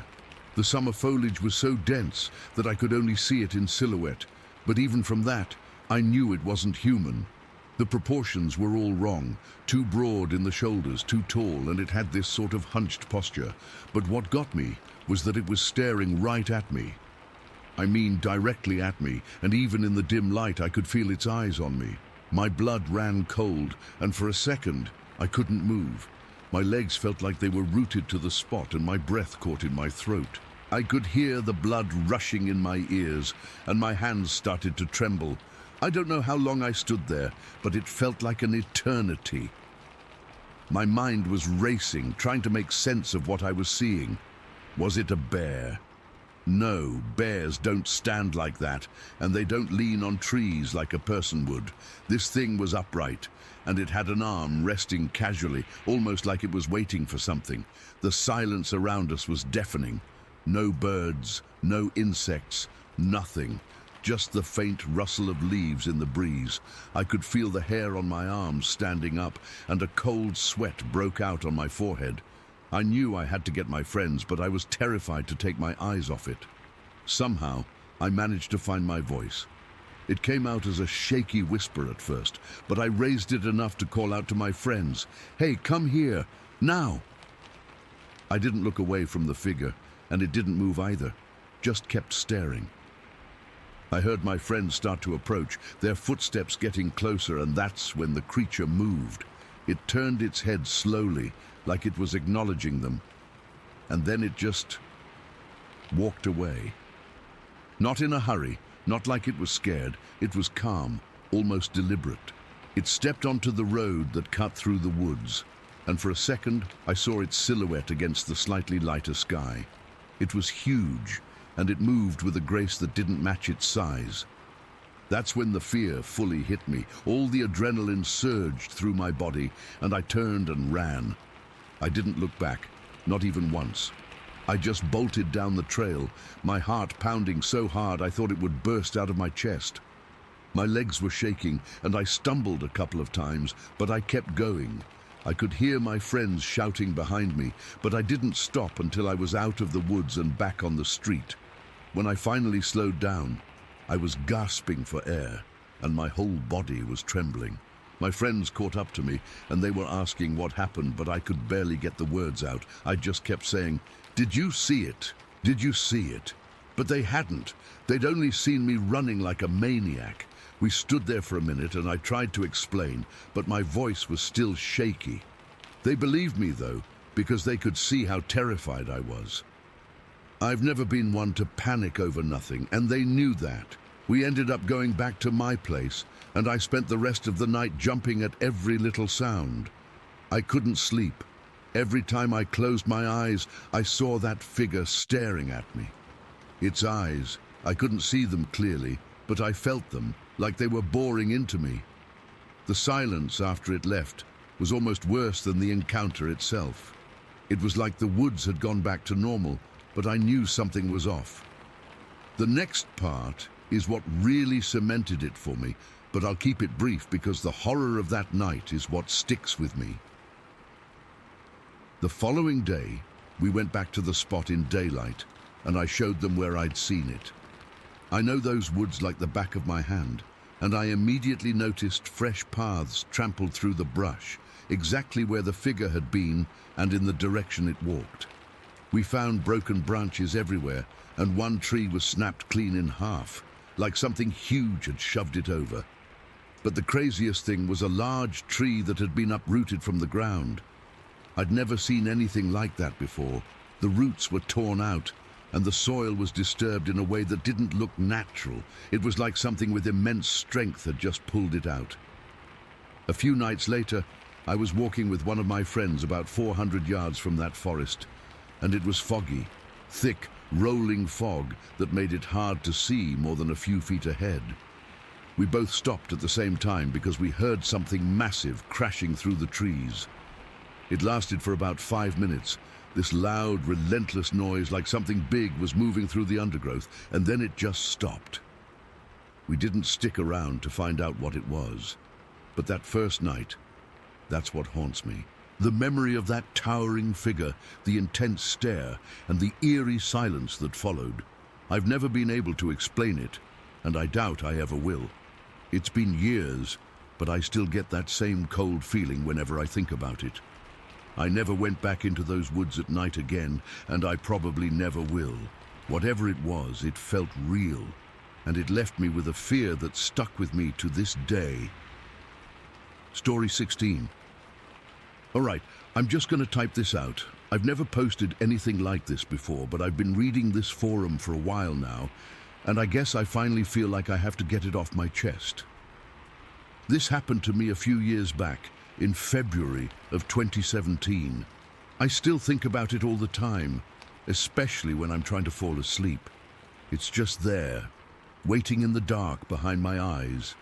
I'm in my mid-30s, and I've been hiking and backpacking since I was a kid. My dad used to take me out every weekend. I know what I'm doing. I know the sounds of the woods, the normal sounds. I know when a branch snap is just a deer or something bigger. Or at least I thought I did. So this particular trip was in the Tonto National Forest, right up near the Mazatzal Mountains. I'd taken a Friday off work, packed my bag the night before, all the usual stuff. I remember it was a cool day but clear, the kind of winter day in Arizona where the sky is so blue it almost hurts to look at. I started hiking in the mid-afternoon, figuring I had plenty of time to get to this remote ridge I'd scouted on a map. I wanted solitude, you know, a quiet night under the stars, away from everything. The hike in was beautiful, peaceful. The air had that clean, piney smell. I was making good time, my boots crunching on the gravelly path. The sun was starting to go down, painting the canyon walls in these long, deep orange shadows. I remember feeling good, tired in that pleasant, earned way. I was looking forward to setting up my tent, maybe reading a bit by headlamp before turning in. Dusk came on fast, like it does in the mountains. 1 minute the world is gold and red, the next it's all deep blues and purples. I had my headlamp on, but I was trying to use it sparingly, let my eyes adjust to the gloom. That's when I first heard it. It was a crunch, a single, heavy crunch on the gravel behind me. Not like a deer. Deer are light, skittish. This was solid, weighty. I stopped and turned around, shining my headlamp back down the trail. Nothing, just the dark shapes of junipers and manzanita. I stood there for a full minute, listening. Total silence. I shrugged it off. Probably a rock I dislodged tumbling down the slope. It happens. I started walking again, and within a few steps I heard it again. Crunch, crunch. This time it was a rhythm. It was keeping pace with me. My heart did this little stutter step in my chest. I stopped dead. The footsteps stopped a half-second later. I spun around, the beam of my light jerking wildly across the trail into the trees. Still nothing. No eyes reflected back. No movement. The hair on my arms was standing up. This wasn't right. This was all wrong. I told myself to get a grip. It was probably just an echo. The sound of my own boots bouncing off the canyon wall. It had to be. I started walking again, faster this time, trying to make my footsteps quieter, listening so hard my ears started to ring, and the other footsteps started up again, matching my new, quicker pace perfectly. Crunch, crunch, crunch. It wasn't an echo. It was coming from maybe 30, 40 yards behind me, just off the trail. It was walking when I walked, stopping when I stopped. It was mimicking me. A cold dread, totally different from the chill in the air, started seeping into my guts. This wasn't an animal. Animals don't do that. They either run away or they charge you. They don't play games. I picked up my pace to almost a jog, my backpack jostling and the straps digging into my shoulders. The thing behind me kept up without any effort at all. Its footsteps were even, heavy, relentless. I could hear twigs snapping under its weight, a sound that seemed impossibly loud in the quiet evening. I risked another glance back, swinging my whole body around, the headlamp beam cutting a swathe through the darkness, and that's when I saw it, just for a split second, between two thick pines. It wasn't a bear. Bears don't stand like that. It was a massive, upright shape, darker than the shadows around it, and then I saw 2 points of light, a dull, faint red, reflecting my beam back at me. They were set too high up to be any animal I knew, and then it moved. It didn't duck or turn, it just slid behind the tree, and it was fast, unnaturally fast, a blur of that immense darkness, and then it was gone. My breath caught in my throat. I couldn't seem to get enough air. I turned and started to run. Not a jog, a full-on panicked sprint. I wasn't thinking about the trail anymore. I was just running, my heart hammering against my ribs like it was trying to break out. The thing behind me started running too. Its footsteps were thunderous now, pounding the earth, crushing rocks and branches underfoot. It wasn't trying to be quiet anymore. It was letting me know it was there. It was letting me know it was faster. I don't know how long I ran. It felt like hours, but it was probably only a few minutes. My lungs were burning. My legs were turning to jelly. I burst out of the tree line into a small moonlit clearing. The full moon was out, casting a pale, silvery light over everything. It was the only thing that felt familiar. That moon. I stumbled to the center of the clearing and fell to my knees, gasping, my whole body shaking. I fumbled for the pistol I carry in my pack. It's a .45, something with a bit of stopping power. I'd never had to use it before, never even drawn it in the woods. My hands were trembling so bad I could barely get a proper grip on it. The footsteps had stopped at the edge of the clearing. I couldn't see anything in the tree line, just a wall of black. It was in there. I knew it was in there, watching me. The silence was worse than the footsteps. It was a heavy, waiting silence. And then the sound started. It began with a knock, a deep, resonant thump on a tree trunk, like someone hitting it with a giant sledgehammer. The sound echoed through the canyon. Then another knock answered it from my left, further away. Then a third from directly behind me. They had me surrounded. Right after the knocks, the moaning started.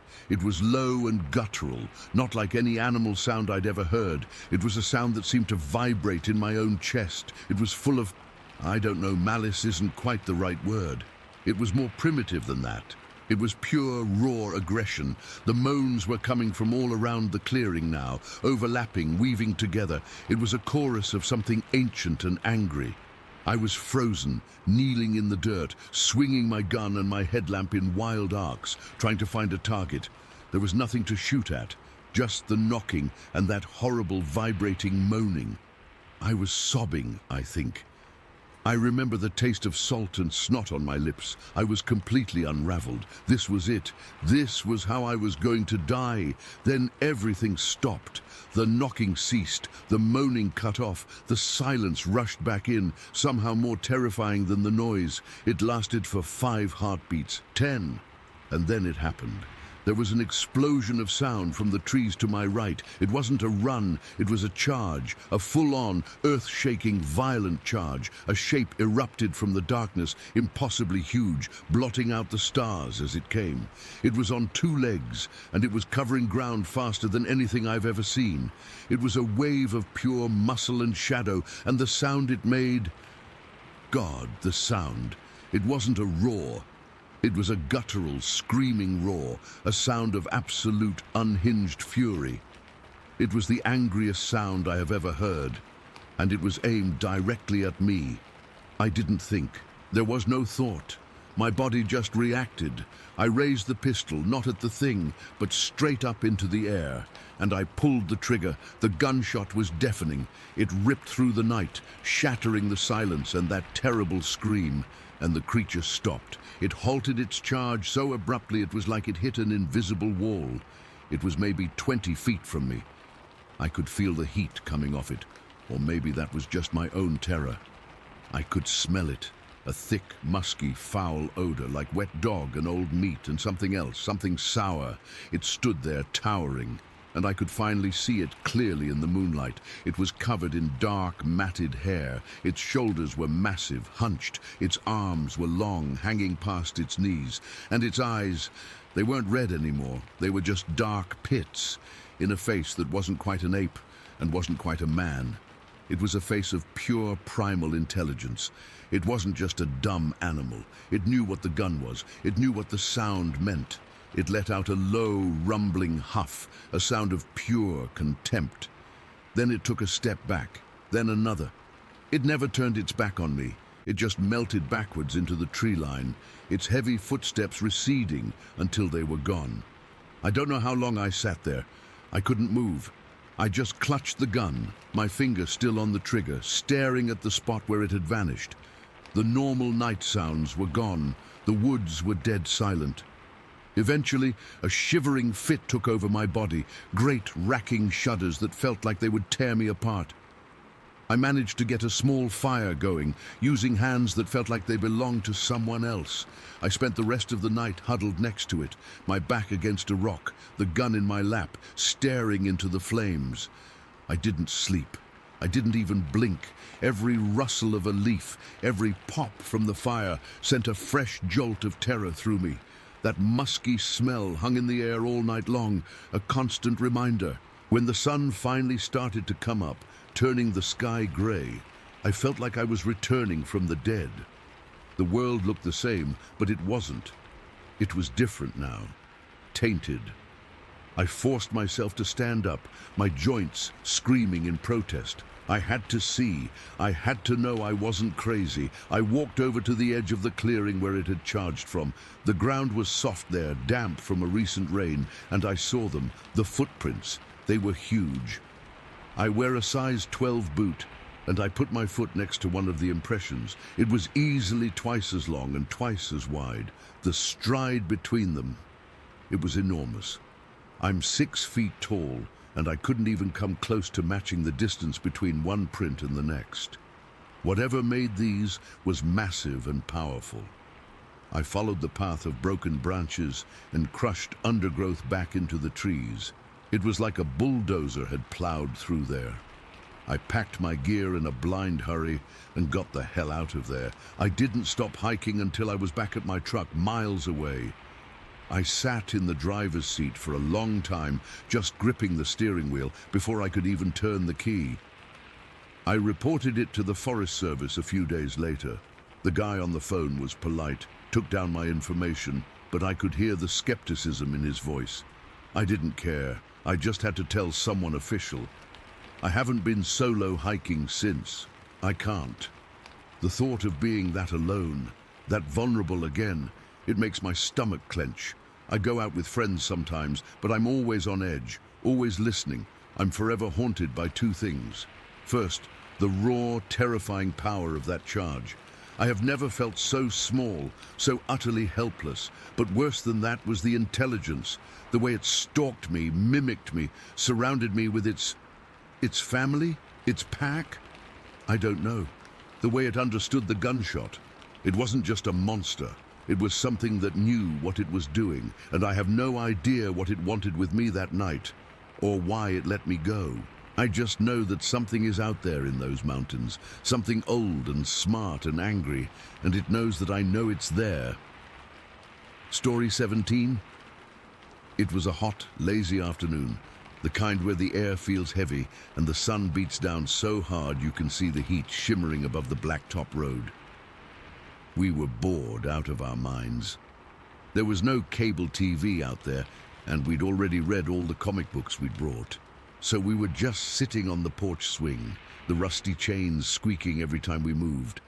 I remember the feeling of the warm, painted wood under my legs, and the smell of cut grass and pine needles. The porch looked out over a big open field that sloped down to a line of trees, and beyond that, the woods proper started. There was a 4-foot-high wire fence at the edge of the field, mostly to keep the neighbors' cows from wandering over, not that it ever really worked. We were just talking about nothing, probably about some stupid TV show we wished we were watching, when something in the tree line moved. It wasn't a deer. You see deer all the time out there, and they move a certain way, graceful, skittish. This was different. It was a blur of dark motion, and it was big. My first thought, stupidly, was that it was a bear. But we don't have bears like that in East Texas. Not black bears that look like that. It came out of the woods at a full sprint. I mean, it was fast, unnaturally fast for something its size. My brain was trying to catch up, trying to process what I was seeing. It was tall, way taller than a man, and covered in this shaggy dark brown hair that was almost black in the shadows of the trees. It was built thick through the chest and shoulders with these long, powerful-looking arms. It was heading straight for the fence. My cousin and I just froze on the swing, our feet dragging on the porch floor to stop its motion. We didn't say a word. I remember my mouth was hanging open. I could feel my heart start to hammer against my ribs, a dull, frantic thudding that made it hard to breathe. It didn't even break stride at the fence. It just jumped. It cleared that 4-foot fence like it was nothing, like it wasn't even there. It was effortless. 1 second it was on one side, the next it was in the field, its legs still pumping. The sheer power of that jump, the raw strength it must have taken, sent a cold jolt right through me. This wasn't an animal, this was something else, and then it did something that I will never ever forget. As it landed in the field, its head turned. It looked right at us. Its eyes, God, its eyes. They weren't blank or dumb like a cow's or a deer's. They were intelligent. I know how that sounds, but it's the only way I can describe it. There was a sharp, knowing awareness in them. It saw us. It registered us. 2 kids on a porch swing. And for a split second, our eyes locked. The world just narrowed down to that one point. The heat, the buzzing flies, the squeak of the swing. It all just vanished. There was only this massive, impossible creature and its piercing, intelligent gaze fixed on me. It was a look of assessment, of curiosity, and it was terrifying. Then it turned its head back and kept running. It sped across that field, its long legs eating up the ground. The grass was tall in patches, and it parted around its legs as it ran. I could hear the thud of its footsteps, a heavy, solid thump, thump, thump that was deeper and heavier than any horse or cow.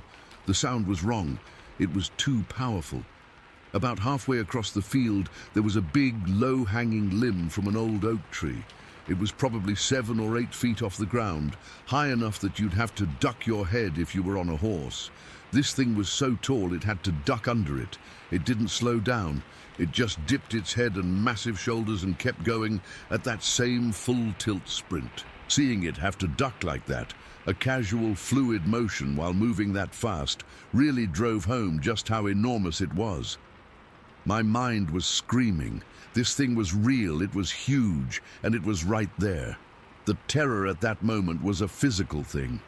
It wasn't just fear in my head, it was a cold weight in my stomach, a tightness in my chest that made it impossible to take a full breath. My limbs felt heavy and numb, like they were filled with sand. I was frozen solid, just watching this thing move with a grace and power that shouldn't exist. My cousin was the same. I could feel him rigid beside me, not moving a muscle. We were 2 statues, caught in the gaze of something we couldn't understand. It reached the other side of the field and disappeared back into the tree line on the far end. It didn't crash through the brush. It just melted into the shadows and was gone. The whole thing, from the moment it burst out of the woods to when it vanished, probably lasted 10, maybe 15 seconds. It felt like a lifetime. For another few seconds, we just sat there, completely still. The normal sounds of the afternoon slowly filtered back in, a bird chirping, the distant hum of a tractor. It was like the world had been on pause and was now starting up again. Then the spell broke. We didn't say a word to each other. We didn't have to. We both scrambled off that porch swing at the same time, our legs wobbly and uncoordinated. I remember my knee banging against the wooden arm of the swing, and I didn't even feel the pain until later. We yanked open the screen door. It made that loud, spring-twanging sound it always did, and practically fell into the living room. The inside of the house was dim and cool, and it smelled like lemon polish, and my grandma's cooking. The TV was on, and my uncle was sitting in his recliner, watching a baseball game. My mom and grandma were in the kitchen canning something. It was all so normal, so safe, and it felt like we just stepped out of a nightmare and back into reality. We were both talking at once, our voices high and shaky, tripping over our words. There was something in the field. It was huge. It jumped the fence. It looked at us. My uncle muted the TV and turned around, a look of mild annoyance on his face. "What's all the racket? You'll see a snake again?" "No, it was bigger than a person. It had hair all over." I was practically shouting, my hands trembling. My mom came out of the kitchen, wiping her hands on a towel. "What are you two going on about?" We tried to explain, but the words sounded insane even to me. A big, hairy man thing that ran faster than anything and jumped a fence. My uncle chuckled and shook his head. "Probably just a big old deer, your eyes playing tricks on you in the heat." "It wasn't a deer," my cousin insisted, his voice cracking. "It was on 2 legs. It looked right at us." They humored us for a few minutes. My grandma said it might have been a feral hog, even though we kept saying it was walking on 2 feet. My mum suggested it was a person in a big coat, which was just ridiculous given the summer heat and the speed it was moving. They didn't get it. They hadn't seen its eyes. They hadn't felt that primal, gut-chilling fear that comes from seeing something that isn't supposed to be real. The disbelief in that room was a wall. We were just kids with overactive imaginations. After a while, we just stopped talking about it. We sat on the living room floor, not saying anything, just listening to the drone of the TV. The shock was wearing off, leaving behind a deep, cold dread. I kept glancing out the window, half expecting to see it standing at the edge of the field, staring at the house. But there was nothing, just an empty, sun-drenched field. Later that evening, when the adults weren't paying attention, my cousin and I crept back onto the porch. We didn't go past the steps. We just stood there looking out at the field. The shadows were getting long, and the tree line was a solid wall of darkness. "You saw it, right?" I whispered, even though we were alone. "I didn't dream it." "I saw it," he said, his voice quiet and serious. "It was real."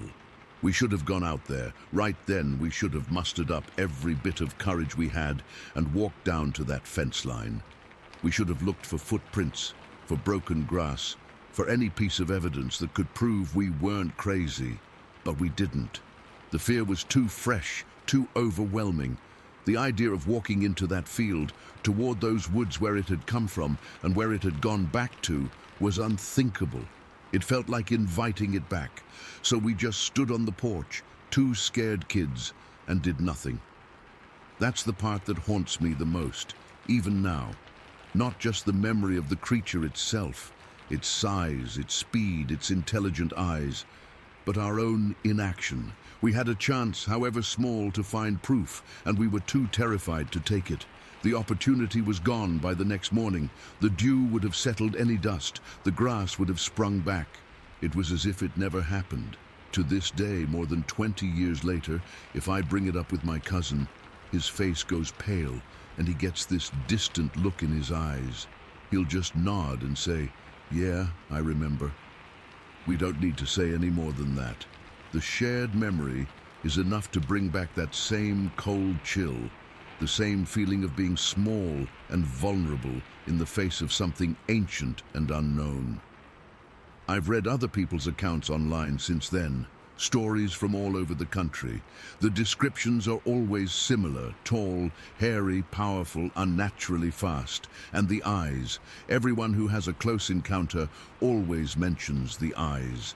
That intelligent, penetrating stare.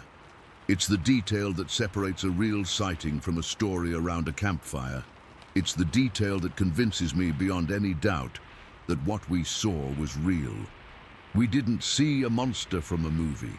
We saw an animal, a living thing, but one that possessed a consciousness, an awareness that was utterly alien and profoundly frightening. It was just one afternoon, a single terrifying event that lasted less than 20 seconds, but it rewired something in my brain. It showed me that the world is a much bigger, much stranger, and much scarier place than I could have ever imagined. and that there are things living in the deep, quiet woods that we are not meant to understand. And sometimes on a quiet night when the wind is just right, I can still feel the ghost of that fear, and I can still see it, clear as day, looking right at me from across a sunlit field. Story 18.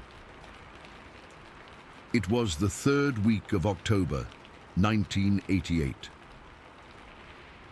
My best friend and I had been planning this deer hunting trip since summer. We were young, stupid, and thought we owned the world, or at least the part of it we could drive to in his beat-up Ford pickup. We'd picked a spot way out in the Gifford-Pinchot National Forest, a place his uncle had told us about. A high ridge, remote, where the deer moved through the old growth untouched by most hunters. We wanted that trophy buck. We drove up the night before, the truck bouncing over logging roads that were little more than dirt tracks. It was cold, the kind of cold that gets into your bones and makes you wish you'd packed another layer. We set up camp in a small clearing just off the road, right on the spine of the ridge. It was a simple camp, a tent for our gear, but we were planning to sleep in the truck cab to stay warm and be ready to go at first light. We built a small fire, cooked some hot dogs, drank a couple of beers, and talked about nothing and everything, the way you do when you're 20 years old and miles from anyone else. The woods were dead quiet, no wind, no owls, nothing. We didn't think much of it then, just figured it was the cold. We woke up before the sun. It was that deep, dark blue hour where shapes are just suggestions. We were stiff and cold, breathing plumes of vapor into the air inside the cab. We quietly got our rifles from the back, loaded them, and just sat there, waiting for the world to lighten up. We were facing east, looking down the length of the ridge. The sky was starting to turn a pale gray, silhouetting the jagged line of fir trees against it. That's when we saw it. At first, I thought it was another hunter, a guy in one of those full-body black insulation suits. He was on the skyline, maybe 200 yards away, standing on a little rocky outcrop. I remember feeling a spike of annoyance. We'd come all the way out here to get away from other people. "You see that idiot?" I whispered to my friend. He just grunted, not taking his eyes off the figure. The thing is, it wasn't moving like a hunter. Hunters have a purpose. They walk from point A to point B, or they stalk, low and careful. This thing, it was just standing there, totally still. Then it took a step, and another, and it was coming down the slope, directly toward us. The way it moved was wrong. It wasn't a walk. It was more of a glide. Its arms swung, but its head didn't bob. It was just this smooth, powerful motion, like it was on rails. As it got closer, the shape started to make less sense. The black suit had texture. It was catching the faint pre-dawn light in a way that fabric doesn't. It was shiny, wet-looking, and it was huge. I'm 6 feet tall, and this thing made me feel like a child. It had to be 7.5 feet easy. My brain was scrambling, trying to file it under bear or weird moose or something, anything, but the proportions were all wrong for an animal. It had shoulders, broad, massive shoulders, and arms that were too long, hanging down past its knees. Then it stopped, maybe 100 yards out now. It turned its upper body slowly, scanning the trees to its left. That's when I saw the face. Or I saw what should have been a face. It was dark, but there was this reddish tint around the eyes. Not like red fur, more like the skin around its eyes was a different color, a raw, reddish brown. I couldn't see pupils, just dark pits, but I knew it was looking, searching for something. My friend's breathing had gotten shallow and fast next to me. I realized I was holding my own breath. My heart wasn't just pounding. It felt like it was trying to beat its way out of my chest. This wasn't excitement or hunter's anticipation. This was a deep, primal fear. The kind that sits in the base of your skull and screams that you are not the top of the food chain anymore. It started moving again, that same effortless, powerful stride. It was coming right for the truck. It wasn't running. It wasn't being aggressive. It was just coming. Like we were a point on a map it had to check. The distance closed. 80 yards. 60. The details got clearer. The hair wasn't just black, it was long and matted in places with a greasy sheen. I could see muscles bunching and shifting under its coat with every step. It smelled. The smell hit us before it got really close. It came in on a slight breeze, and it was like nothing I've ever smelled before or since. A mix of rotting meat, wet dog, and something else. Something foul and musky, like a skunk, but 1,000 times worse. It made my eyes water and my stomach clench. 40 yards. It was going to walk right past the driver's side of the truck. I was in the passenger seat, frozen solid. My friend was the driver. I could see his knuckles were white where he was gripping the steering wheel. We had our rifles, but they were lying across our laps, useless. The thought of raising one, of aiming, never even crossed my mind. This thing felt beyond that. It was 20 yards away now, and it was turning its head, looking directly at the truck, at us. I could see its eyes clearly now. They were a deep, intelligent brown, set deep under a heavy brow ridge, and they were locked on me. I felt seen, not like an animal looks at you with simple curiosity or threat. This was a knowing look, an assessing look. It knew what we were.